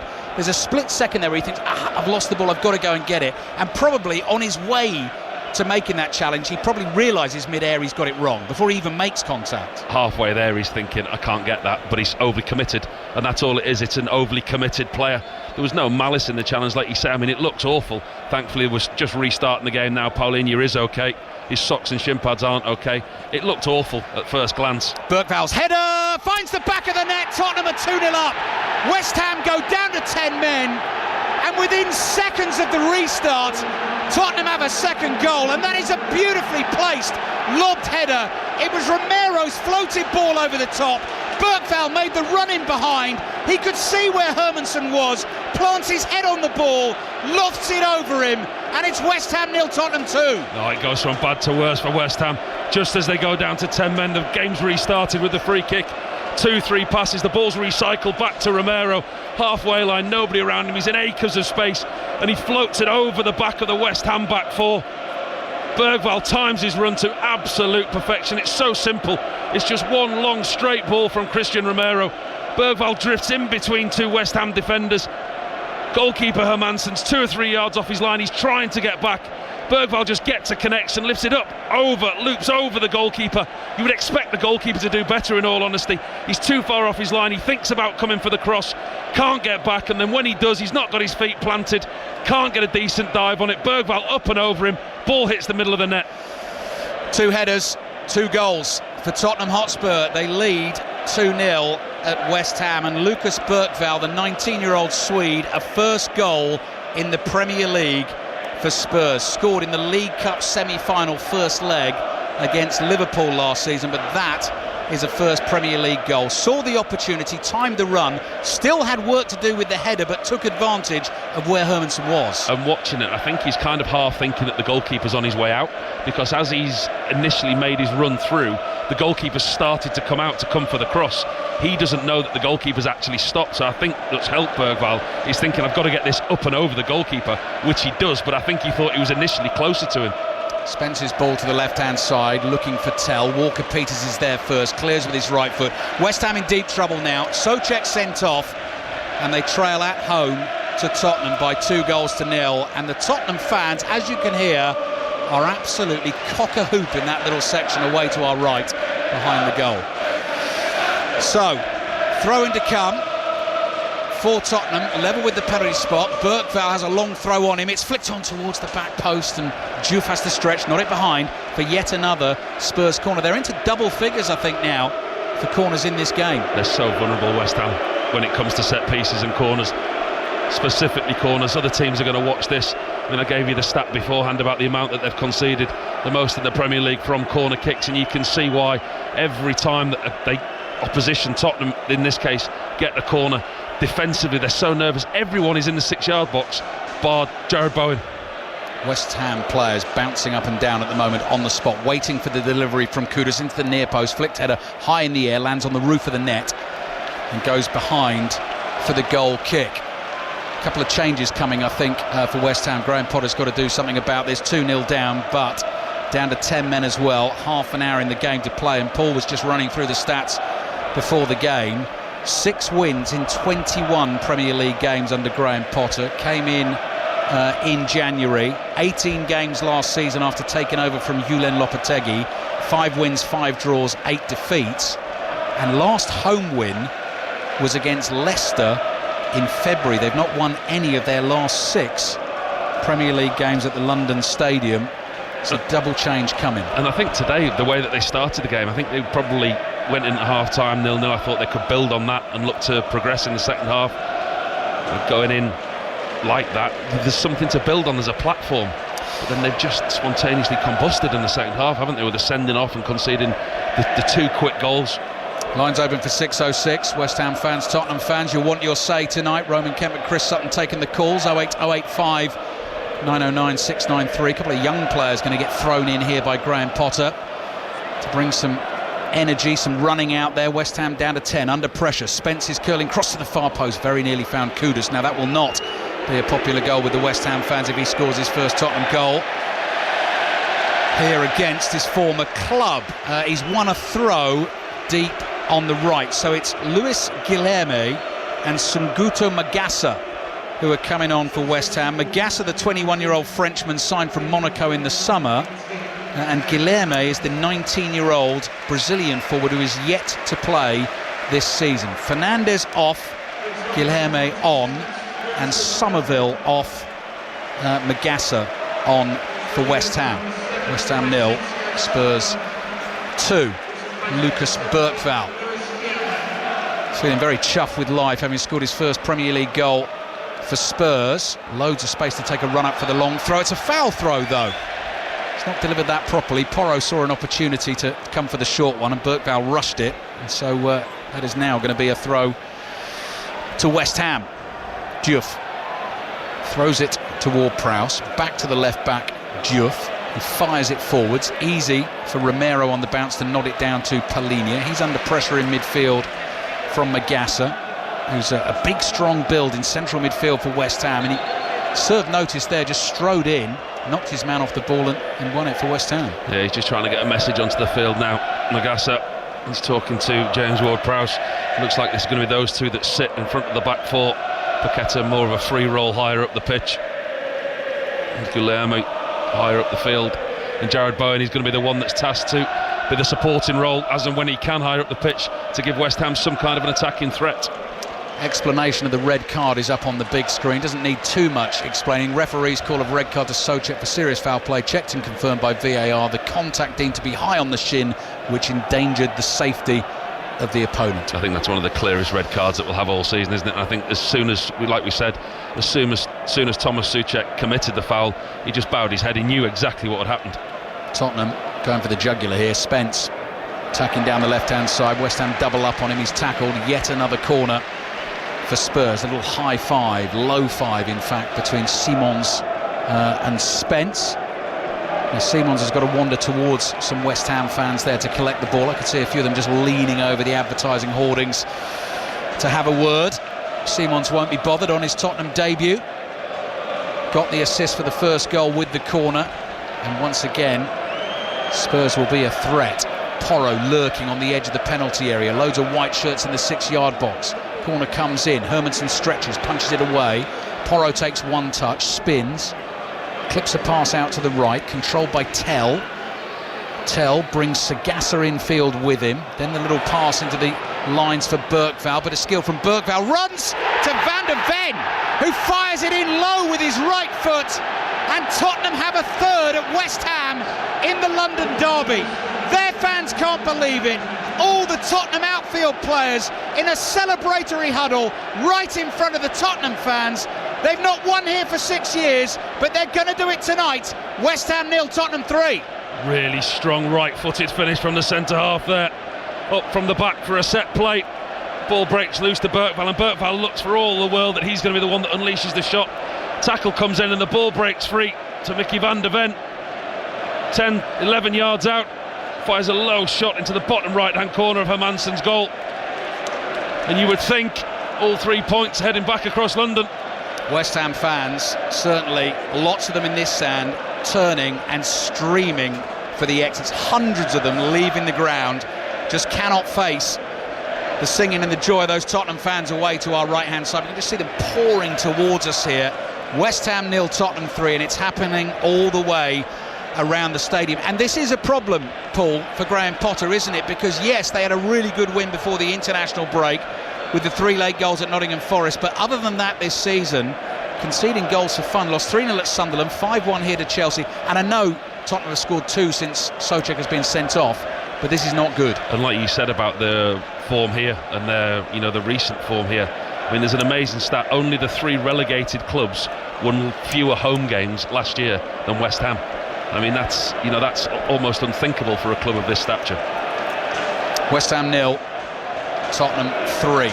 Mavropanos taking matters into his own hands for West Ham on the ball. Bowen chases the pass down the right. Van de Ven gets his body in the way, just holds Bowen off and lets the ball run behind for the goal kick to Tottenham. So Van de Ven's second goal of the season, because he did score in that Super Cup game against Paris Saint-Germain. First Premier League goal of the season. And Tottenham leading by 3 goals to 0, which improves the goal difference to +7.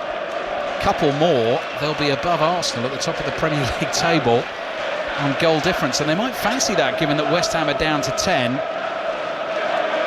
and heads have dropped. Here's the ball to Porro on the right, Porro to Romero. Tottenham have slowed it down for a little bit here, still 25 minutes to play. Lines are open for 606. Get your calls in. Roman Kemp and Chris Sutton taking them tonight. 08 085 909 693, and we'll have updates on Brentford Chelsea as well, which kicks off at 8 o'clock this evening. Here's Romero. Short pass to Palhinha. Palhinha across to Van de Ven. Van de Ven strokes it to his left to Spence. Simons makes the run. Mavropanos comes scuttling out of the penalty area to close him down. Back it comes to Spence on the left. Simons stays wide, drops a left shoulder, then tries to feed the pass to Spence. Walker-Peters gets a foot on it. Bowen spins, clears, but it only goes out for a throw. And it looks like Tottenham are about to make a double change, and West Ham are going to bring Callum Wilson on as well. Richarlison and Destiny Udogie getting ready to come on for Tottenham. Udogie, who made his first appearance of the season against Bournemouth as a substitute just before the international break, has got serious competition for his place at left back now. Bergval's throw into the penalty area. Kudus on the volley over the bar and behind into glum West Ham fans behind that West Ham goal. Another set play from Tottenham, long throw from Bergval over on the far left hand side. Once again West Ham don't clear the lines, drops to the edge of the box to Kudus on his left foot, looks to take it on the volley. Fortunately for West Ham, it goes high and harmlessly over the crossbar into the delighted Tottenham fans though. Lucas Paquetá comes off, Callum Wilson comes on. Is that, in terms of that change, he's so crucial to West Ham, Paquetá, is that an admission? Right, we're down to 10, he's not going to be able to turn this around for us, let's give him a rest, we've got Palace at home next week. And I think the thing is to get minutes into Callum Wilson as well, is to be careful how you manage him, because the important thing for West Ham to get the best out of him, manage his minutes, get him fit and get him playing regularly. And I think this is a game that does look well out of West Ham's reach at the moment, down to 10 men, 3-0 down. By the way, we've still got almost 25 minutes to go. Yeah, exactly. West Ham 0, Spurs 3. 2 commentaries on 5 Live's Premier League Sunday tomorrow. At 2 o'clock it's Burnley-Liverpool. At 4:30 it's the Manchester derby, Manchester City against Manchester United. This is West Ham 0, Tottenham 3. Udogie and Richarlison waiting patiently to come on the field. West Ham have the ball at the moment. And Tottenham in action again Tuesday night. You'll hear full commentary of their return to the Champions League at home to Villarreal. 5:45 on Tuesday, full commentary of Athletic Bilbao against Arsenal. And then it is Spurs against Villarreal. Bowen inside the Tottenham penalty area, left-footed shot, and Vicario goes down low and makes a very comfortable save. Read it early, knew where that was heading, gets his body behind it and both hands on the ball. Really strange atmosphere, isn't there, inside the London Stadium now, as you say, when that third goal dropped in. Numerous fans headed for the exit, but there is a hardcore of fans that, as we know, will stay to the end and they will stick with the team. But it's very, very quiet. Just those Tottenham fans in the top tier and bottom tier away to our right-hand side, making all the noise. Just over 20 minutes to play. West Ham 0, Tottenham 3. Balls with Romero, who scored in the first half, but the goal was ruled out for a Van de Ven foul.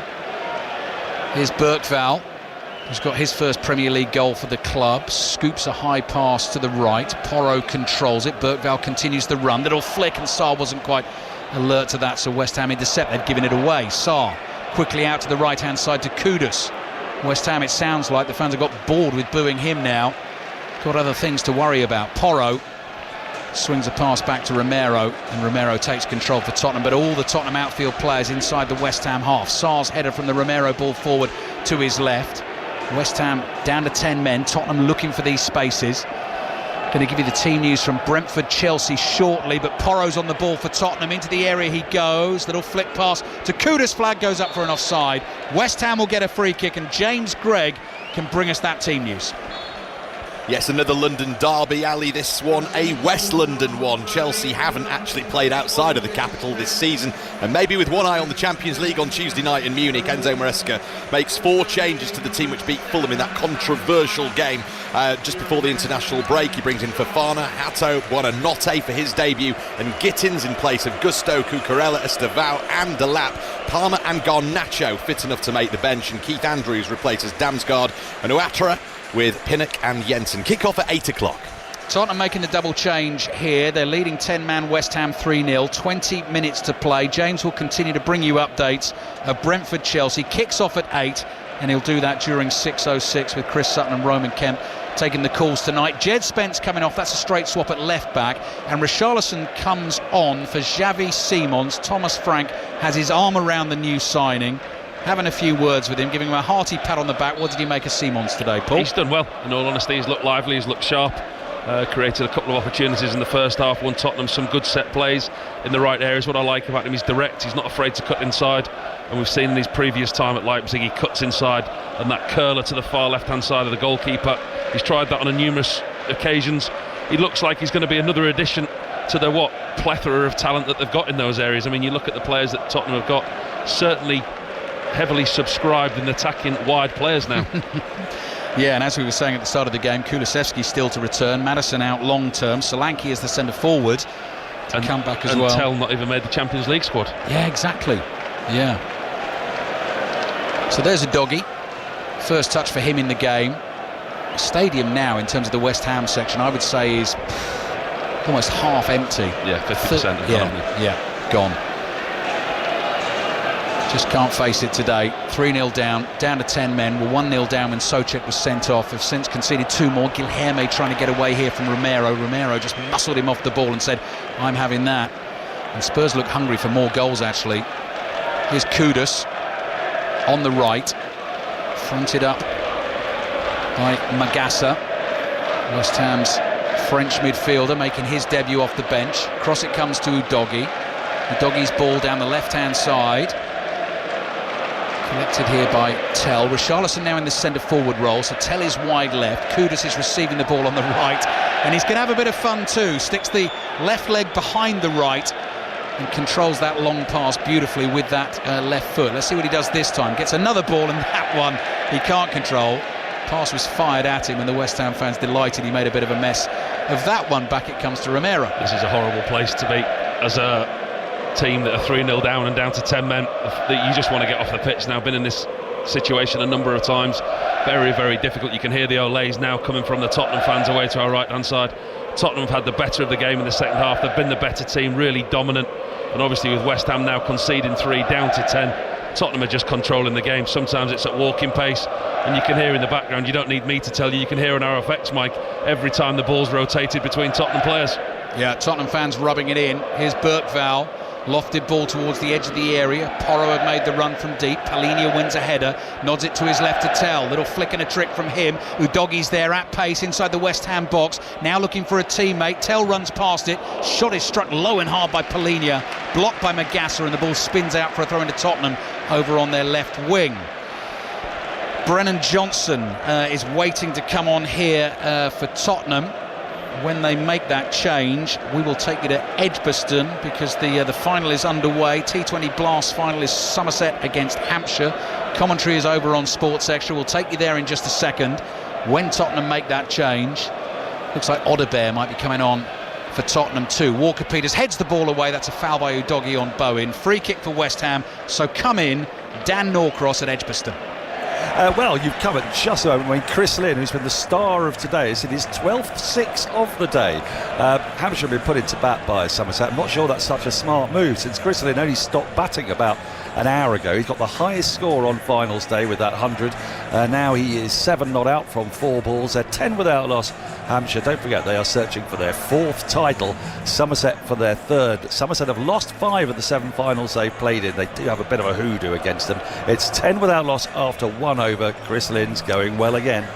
Thank you, Dan. Commentary on Sports Extra right now. The 3rd T20 between England and South Africa will be on Sports Extra tomorrow at 2:15. And the final round of the BMW PGA Championship, the golf at Wentworth, will be on Sports Extra 3 from 12:30. Tottenham leading West Ham 3-0. Trick from Kudus, takes it past Magassa. Magassa comes back towards him. Kudus turns away from him, wide on the right, plays it to Porro, just outside the West Ham area. Tottenham players toying with West Ham here, just passing it around them for fun at the moment. Now Porro down by the byline. Don't think he kept it in. Birkvale's shot deflected behind, but no, it went behind anyway. So that's going to be a goal kick for West Ham. Paul Robinson. This is painful for West Ham now. Tottenham playing at their own pace, looking to pick holes in the West Ham defence, moving the ball, controlling the tempo of the game. It's been an impressive second half performance from Tottenham. They've had to work hard. West Ham started the game very well. Tottenham grew into the game. From half time, though, there's only been one team in it, and West Ham's misery confined. When they went down to 10 men, you could see the heads drop, you could see the body language. The worrying thing for Graham Potter is the amount of goals that they have conceded this season and how easy it has been to score against them, particularly from set plays. So a triple change on the way for Tottenham. Johnson, Odebear and Danso will be coming on. We're into the last 15 minutes now. 10-man West Ham 0, Tottenham 3. Premier League scorelines you're reacting to on 6:06 tonight. Arsenal 3, Nottingham Forest 0 in the lunchtime kickoff. Zubamendi got 2. Bournemouth 2, Brighton 1. Fulham with a late winner at home to Leeds. Voltemada scored Newcastle's winner at home to Wolves. It finished Palace 0, Sunderland 0. Everton 0, Villa 0. And up in Scotland, Rangers lost 2-0 at home to Hearts. Hibs Dundee United still ongoing. Last I looked, Dundee United were 2-1 up away to Hibs. I'll give you the latest on that in just a second. Is Chris on 6:06 tonight? He is. Oh, that'd be interesting with the Rangers fans ringing in. I'd like to hear a few of those on the way home tonight. Yeah, well, stay tuned. Stay tuned. Hibs 2, Dundee United 3. So 5 goals in the game at Easter Road. Brennan Johnson's waiting patiently here. This game is almost slowed to a crawl at the moment. It's pedestrian-like. Yeah, it really is. is. I mean, Tottenham they're just rotating possession from the goalkeeper into the midfield, back between the 2 centre-backs. There really is nothing left to play for here. Tottenham are keeping possession. The 3 substitutes that Thomas Franks had on the sideline, they've been ready there for 5 minutes. Yeah, that was the Bonnie Birkvale on the ball there, which could be another one of your pub names. The Bonnie Birkvale. The Bonnie Birkvale. He has been Bonnie today. That's a good one, the Bonnie Birkvale, to go with a hopping road on and the bearded bogle. Yeah, if you ever listen to the latest episode of The Commentator's View, which comes out every Friday on BBC Sounds, it was Paul's suggestion in a commentary with John Murray when John described a hopping road on. Paul said it sounded just like a pub name. So John's challenge to the listeners now to the pod is any time you hear a phrase like that could be turned into a pub name, give us a shout. TCV at bbc.co.uk. Tell on the left-hand side, getting past Walker-Peters, then his cross takes a deflection off the West Ham right back and it falls into the arms of Hermansen, who's had a tough start to life as West Ham's keeper. He's got problems as Graham Potter. I think the goalkeeper, in all honesty, I was surprised when they signed him. 25-year-old Danish international. You look at what he played at Leicester, 71 in the league, 41 games, 44 in the Championship, 28 Premier League last season. I think he was susceptible last season. They conceded a lot of goals, Leicester, and I think watching him today, he's not left his line once. We spoke so often about West Ham being under pressure from set plays, and at that point you need help from the goalkeeper, and that hasn't come from the goalkeeper, from Hermansen. And what I've seen of him from the start of the season, now playing behind this West Ham back four, I'm not sure that they trust him. Here come the changes for Tottenham. Matthias Tell is coming off. Brennan Johnson will come on to replace him. Mickey van der Ven, the old hamstring's going to get a little bit of a rest. Kevin Danso will come on for him. And I can see the old Bonnie Birkvale making his way towards the touchline here. Yes, he's coming off as well. Has had a good game for Tottenham Hotspur and a first Premier League goal as well. And Thomas Frank wraps him up in a big hug. Very enthusiastically walks back with him towards the bench. So it's going to be 3 wins out of 4 for Spurs at the start of the season under the new manager Thomas Frank, of course having finished 17th last season. And Frank this evening, here's a niche stat for you, Paul, I know you like niche stats, will become the 3rd Spurs boss to win his first 2 away games in the top flight, the other 2 being Ozzy Ardiles and Tim Sherwood. So there you go. I mean, 2 wins in a row away from home in the top flight at the start of your managerial career at Tottenham is not bad going. That's what the stats basically say. Listen, I think he's had an impact, and that's one thing you can say. You can certainly see a team that's playing different ways against different opposition. The Tottenham fans, obviously, as you can hear, are extremely happy.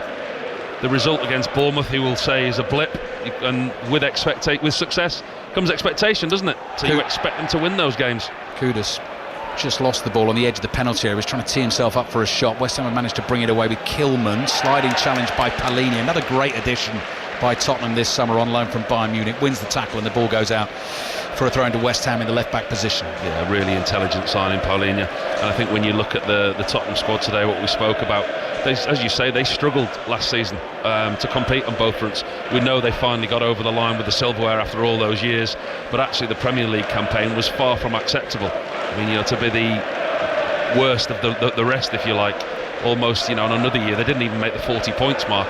And I think that was obviously, there was a lot down to the way that they played, and they got picked off because they were so open, and teams learnt the way to play against them. But also they had a lot of injuries, and the squad depth, it wasn't capable of competing. And you look at the squad that they've got now, you see the substitutions that Thomas Frank has had to make, and I think that's with the matches in future. You look at the players that have come off, the impact players, the quick players, if you like, Simmons, Tell, Van der Ven, those players who are prone to hamstrings. He's going to have to manage his players and manage his minutes. And listen, if today finishes as it is, he'll be very, very pleased. Those are the thoughts of the former Tottenham and England goalkeeper Paul Robinson. London Stadium continues to empty. Not the Tottenham fans, you can hear them singing away. 08085 909 693 is the number to have your say on 606 tonight. And Tottenham in total control here. Souček sent off early in the second half. Tottenham now leading 3-0, seeing all of the ball. And eventually Callum Wilson starts to run towards Danso, which gets the game moving again. Then Palhinha hits a first-time pass out to Porro, but it's all about conserving energy. Tottenham have a big Champions League game on Tuesday night at home against Villarreal. They want to get the campaign off to a winning start. Yeah, they certainly do. And it'll be a tough campaign for them. Yeah. I think it's, in all honesty, I think they've got a friendlier draw. You look at the away trips that they've got, obviously a tough trip to PSG. They go to Monaco as well. But I think when you look at the draw as a whole, it does give them a chance to get through. Kilman passes back to Hermansen, the West Ham keeper. Richarlison sprinting towards him. Hermansen to Mavropanos, digs his right foot under the ball, chips it down the right-hand line to Bowen. Bowen and Udogie battle for it. Bowen's committed the foul. Tottenham try to take the free kick quickly, but it's from the wrong place. So Jarrett Gillett's not having that. 8 minutes to play, plus a bit of added time. You normally see people leaving early to avoid the traffic. It might be worth staying for 5 minutes after the final whistle. It'll be gone by the time we get out. Most people have gone. It's incredible, isn't it? Yeah, it is deserted, practically deserted. I mean, there are more empty white seats, claret seats all around this ground than there are actually people filling seats. West Ham fans not happy. If you're listening to us and you want to have your say on what you think, then give Roman and Chris a call tonight. 08085 909 693. Here's Kudus. Kudus chips one out to the right. Johnson tries to flick it on to Porro. Porro's under pressure from Diouf. Assistant referee's got a flag up there. It says that the ball has gone out of play for a West Ham throw. Matt Newsom's got news of another try in the Super League. Yeah, Hooky are leaving it very late, and it probably might be too late, but they trail 28-12, but they have scored a try. Ali Gildart on his long return after injury, touching down in the corner. Wakefield Trinity, though, 28-12 up on Hull KR. Undercard underway in Belfast. Sports Extra 2 for the boxing. You can get that right now. 10 o'clock tonight, though, Windsor Park, the big one. You can listen to it live on 5 Live and BBC Sounds. Lewis Crocker against Paddy Donovan. Now West Ham have a player down. That's Bowen, so that is a concern. They do not want to lose Jarrod Bowen. He's holding his the Achilles of his right leg, or his calf there, Paul. He seems to be in a bit of bother, actually. Yeah, he doesn't look comfortable. He's bent over, just getting to look at the replay now. There's a challenge with Udogie who came on. I think there was much in it. Do you know what? There didn't look to be anybody on his right-hand side. I hope for him that's not just a pull or a tweak. There's no real connection with Udogie, was there? Udogie took the ball off him on his other side, on the left-hand side. Yeah, he was just trying to hold Udogie off, wasn't he? And sort of getting himself in that position to make himself strong. He's up on his feet and he's sort of stamping down with his right foot just to try and test it out. That's the last thing West Ham needs. Souček suspended now. Straight red card, so they lose him for a few games. 6 minutes remaining here. 3-0 down at home against Tottenham. I think we're going to get a lot of West Ham fans ringing 606 tonight. It'd be interesting to see what they think of Graham Potter. We know there's been certainly a division of opinion, but I think a performance like this, especially against Tottenham, the way that they started the season, listen, Chelsea dismantled them, do 3-0 away against Sunderland, and the performance away at Wolves in the League Cup was a worrying point. But then they go to Nottingham Forest, you think, OK, build on that result. And in the first half today, they did. I thought there was a decent performance there. Thought they started the game really well, but then the usual frailties crept in and Tottenham have gradually overpowered them. And I think the fans have definitely voted with their feet now. There'll certainly be cars full of West Ham fans already listening to us, waiting to ring 606. West Ham 0, Tottenham 3. The ball is back with Vicario, the Tottenham keeper, who is nearly up by the halfway line. Callum Wilson eventually comes towards him. West Ham are waiting to make another change. Andy Irving, number 39, on his back. And I know as well, actually, Paul, there are fans groups planning protests against the West Ham board, and possibly ahead of the game against Palace at the weekend, to make their feelings known. I think feelings run a lot deeper than just at the manager. Obviously they get to vent their frustrations against the manager on a match day, and I think when you look at Graham Potter's win percentages, at Swansea 41%, Brighton 31%, Chelsea 38% in a shorter time, and at West Ham now under 25%. I mean, only winning 6 Premier League games since he's come in. It's a worry. Here come Tottenham again, down the left at speed. One for Udogie to run onto. Cut back towards the far post, just over the head of Richarlison. It is volleyed away by the young Brazilian Guilherme. Irving going through a high kicking warm-up routine on the side of the pitch, waiting to come on for West Ham. Porro has drifted into space on the right for Tottenham. 3.5 minutes of the 90 to play. 2 Premier League commentaries coming your way tomorrow. 2 o'clock Burnley-Liverpool on 5 Live. At 4:30 the Manchester derby at the Etihad Stadium. Ball is back with Danso. Danso across to Romero. Tottenham fans strike up with yet another song as Polinia pokes it back to Romero. Romero to Vicario. West Ham players chasing it in vain. Andy Irving on the touchline here has been waiting to come on for near on 4 or 5 minutes. The ball's not going out of play because Tottenham are just keeping possession at walking pace. I think everybody's just ready for the final whistle. He was doing the can-can a moment ago. Here's Porro with a bit of speed down the right-hand side. Guilherme sticks with him. Diouf takes it away from him. Porro still battling for it. Then he drags Guilherme back. The referee doesn't give that as a free kick. Guilherme has run out of space. He's lost the ball. And here's Sarr, who headed in the first for Tottenham right at the start of the second half. That was where the problems began. Then Souček sent off. Then Bergvall scored less than a minute after Souček was sent off. Van der Ven got the third. Here's Porro on the right, crossing to the near post, headed straight up in the air by Diouf. It bounces down, comes off Guilherme, and then Magassa is challenged.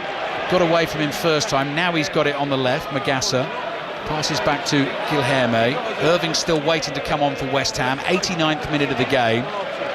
Walker-Peters collects the long pass on the right. Udogie, he's managed to wriggle his way past Udogie. Left-footed ball finds Bowen, who seems to be moving freely now. Can West Ham get a late goal? That's going to make no difference to the outcome of this game. Bowen looking for the byline down on the right-hand side. He's just overrun it slightly, and eventually the ball runs into the arms of Tottenham's keeper Vicario. Looks like we're going to get a lovely sunset this evening, because the big fluffy white cloud, giant white cloud above the stadium, the opening in the roof of the London Stadium, is a gorgeous sort of pinky orange colour at the moment. West Ham 0, Tottenham Hotspur 3. Romero at walking pace rolls a left-footed. It's like slow motion this at the moment, isn't it? And they still haven't made the substitution. No, the ball's not gone out of play for the last 7 or 8 minutes. Yeah, it's incredible. The game is literally, it's like walking football. It's Tottenham are controlling it. They could go on and score more if they wanted to. Tell you what, the substitute's been there that long. The fourth official has just had to go back and get another board because he's going to put up the added time. 2 boards for the fourth official, Robert Jones. Here's Porro. 2 boards. There you go. There's another one. Heading down the 2 boards for a pint tonight.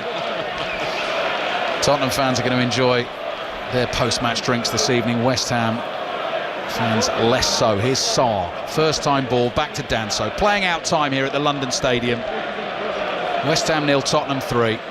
6:06 on the way very shortly with updates of Brentford, Chelsea throughout. It's very, very difficult to describe what's actually going on, isn't it? Yeah. And the biggest sigh of the afternoon has just come up because the fourth official's just put 5 minutes up. And everybody in the stadium has just gone, why? Tottenham are literally just keeping possession, passing man to man. West Ham are moving sideways. They're not even making an attempt to get the ball back. This is an absolute nothing game. It's done, it's finished. Yeah, and if you are a West Ham fan who's left early at this point, then you've absolutely made the right decision. Unless Tottenham fancy something here, Brennan Johnson gets the ball on the right. Offers to take Magassa on for speed on the outside. Gets the ball back now from Porro. Curls the cross in. It's headed away. Chested down by Sarr. Brings the spinning ball under control on the laces of his right boot. Porro makes the run on the outside. Passes back to Sarr. Sarr uses Porro again, trying to make space for the cross. In it comes at pace, and the volley. Good save by Hermansen, and then the rebound from Johnson hits the keeper up onto the bar. The offside flag goes up. It wouldn't have counted, and it remains 3-0 to Tottenham. It's actually a really good double save by the goalkeeper. The opportunity from Tottenham, decent block, and then hits the crossbar. Ball in from the right-hand side from Pedro Porro to the near post. Decent volley at the near post. Odegaard, I think it was. And it was a second block from Brennan Johnson. Yeah, first one would have counted, second one wouldn't, the Johnson rebound, because he was offside. So you're right, absolutely, the good double save, but the first one was crucial, otherwise that was 4-0. Irving's on, hurrah. He almost had to go and do another warm-up. He was there that long, wasn't he? 3.5 minutes to play. This is incredible, the amount of empty seats. But as you say, listen, the West Ham fans who did leave, they made the right decision, because there's been absolutely nothing happened since the third goal went in. West Ham at home to Crystal Palace next Saturday, one of the 3 o'clock kickoffs. Our commentary will be Brighton against Tottenham, but obviously will be across everything that goes on during the afternoon, and that is going to be a very important game for West Ham and Graham Potter, because they've gone down heavily this evening. 6:06 on the way here on 5 Live. The ball is with Destiny Udogie, the Italian international, in his bright white Tottenham shirt. Here's Odegaard to Palhinha. Palhinha plays it into the midfield. Porro again in space on the right hand side. Kudus has found him. Johnson's made a run beyond him, but Porro holds on to the ball. 2.5 minutes of torture remaining for the West Ham fans that have loyally stayed to the end here. And there's Romero, and that is a good pass to Johnson. Johnson into the area, little cutback. Richarlison's missed it, might fall to Kudus, and that shot is blocked, and it goes behind for a Spurs corner. Oh, that was his chance, wasn't it, Kudus? That really would have been the icing on the cake from a Tottenham point of view. And for Kudus, ball breaks him in the box. It was a lovely ball through to Brennan Johnson. He's cut back to Richarlison. Richarlison doesn't quite make a connection. Kudus gets the shot in, and it's blocked right in front of goalkeeper Hermansen. Match the day tonight, BBC One at 10:50. West Ham 0, Tottenham 3. 6:06 is on the way here on 5 Live and BBC Sounds. Corner will be taken by Porro. 2 minutes to play. Practically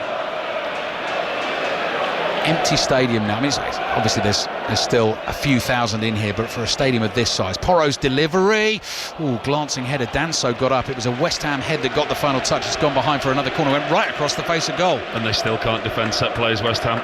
Every single time the ball comes into the box, it's a melee. The goalkeeper's still on his line. The thing with the goalkeeper, he's not side on. He doesn't look to come for any cross. Every time the ball comes into the box, he turns back, he goes square onto his line with no intention of coming off his line. Doesn't fill his back foot with any confidence whatsoever.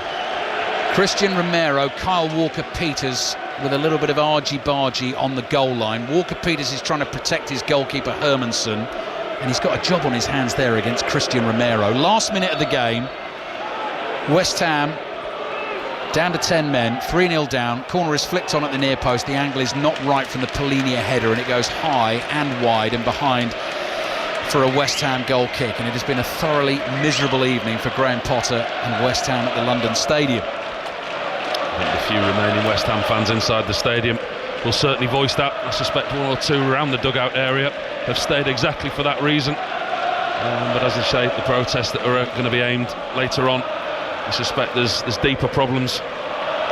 He's got to get it right on the pitch as Graham Potter, the players that they brought in. There were signs at Nottingham Forest, certainly not today. First half maybe doing them an injustice, because I think the first half performance was okay from them. I thought they started the game really well, always looked in danger from set plays, defensively always looked susceptible, always looked like they could be breached. There we go. Boos from the West Ham fans, as you'd expect. Huge roar from the Tottenham fans away to our right-hand side. And Tottenham win the game 3-0. Their first win at the London Stadium in 6 games. Their first win at the London Stadium in 6 years. It all happened in the second half. Pap Sarr with the header just after half-time. Thomas Souček sent off for a high lunge that caught Polinia. Tottenham scored their second almost immediately. Lucas Bergveld got that, his first goal in the Premier League. And Mickey van der Ven got the third.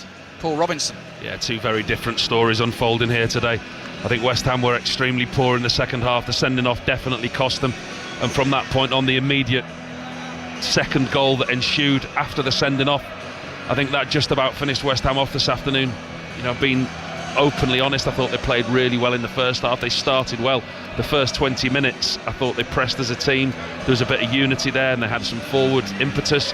And I think you looked at their performance against Nottingham Forest. Granted, it was late on. Not many people saw that coming, but you used that as a springboard. And coming into the game today, the first 15-20 minutes, you thought, OK, yeah, I can see a little bit of that. There's cohesion, there's understanding. But Tottenham slowly grew into the game. And defensively, when Tottenham attacked West Ham in certain areas, I know we keep going on about it, but set plays, they look so poor, West Ham. Does the Souček red card give Graham Potter an out, in a sense? So they're 1-0 down at that point. The goal conceded is sloppy at the start of the second half. Then 2 more go in. The game completely changes there. Tottenham are all over them. Does it give him an excuse? There's an excuse, and footballers love excuses. You know, we all love excuses. And I think there's reasons as well. But I think if that was an isolated performance, granted with 10 minutes, always going to be very difficult, and the sending off was a pivotal part of the game, and with Tottenham scoring the second so quickly after that, that's what finished the game off. Yes, Sir Graham Potter will look to that, but there can be no arguments about the sending off whatsoever. It was the clearest red card that we'll see all season. When you see that on Match of the Day tonight, you watch Thomas Souček's reaction. He bends double, bows his head, almost puts his hand up, and as he's walking off, puts his hands up and says, look, sorry, just overstretched, mistimed. West Ham fans will want their say on 606. It is on the way. Lines are open, 08085 909 693, and it follows us shortly. Tottenham are up to second in this early Premier League table. I know you said to me, Paul, don't worry about the table at this point, but it is 3 wins from 4 games. And actually the point you made to me right at the start of the commentary was the strength of the squad. Look at the bench, look at the players they've still got to come back as well. Yeah, never look at a league table until the clocks go back.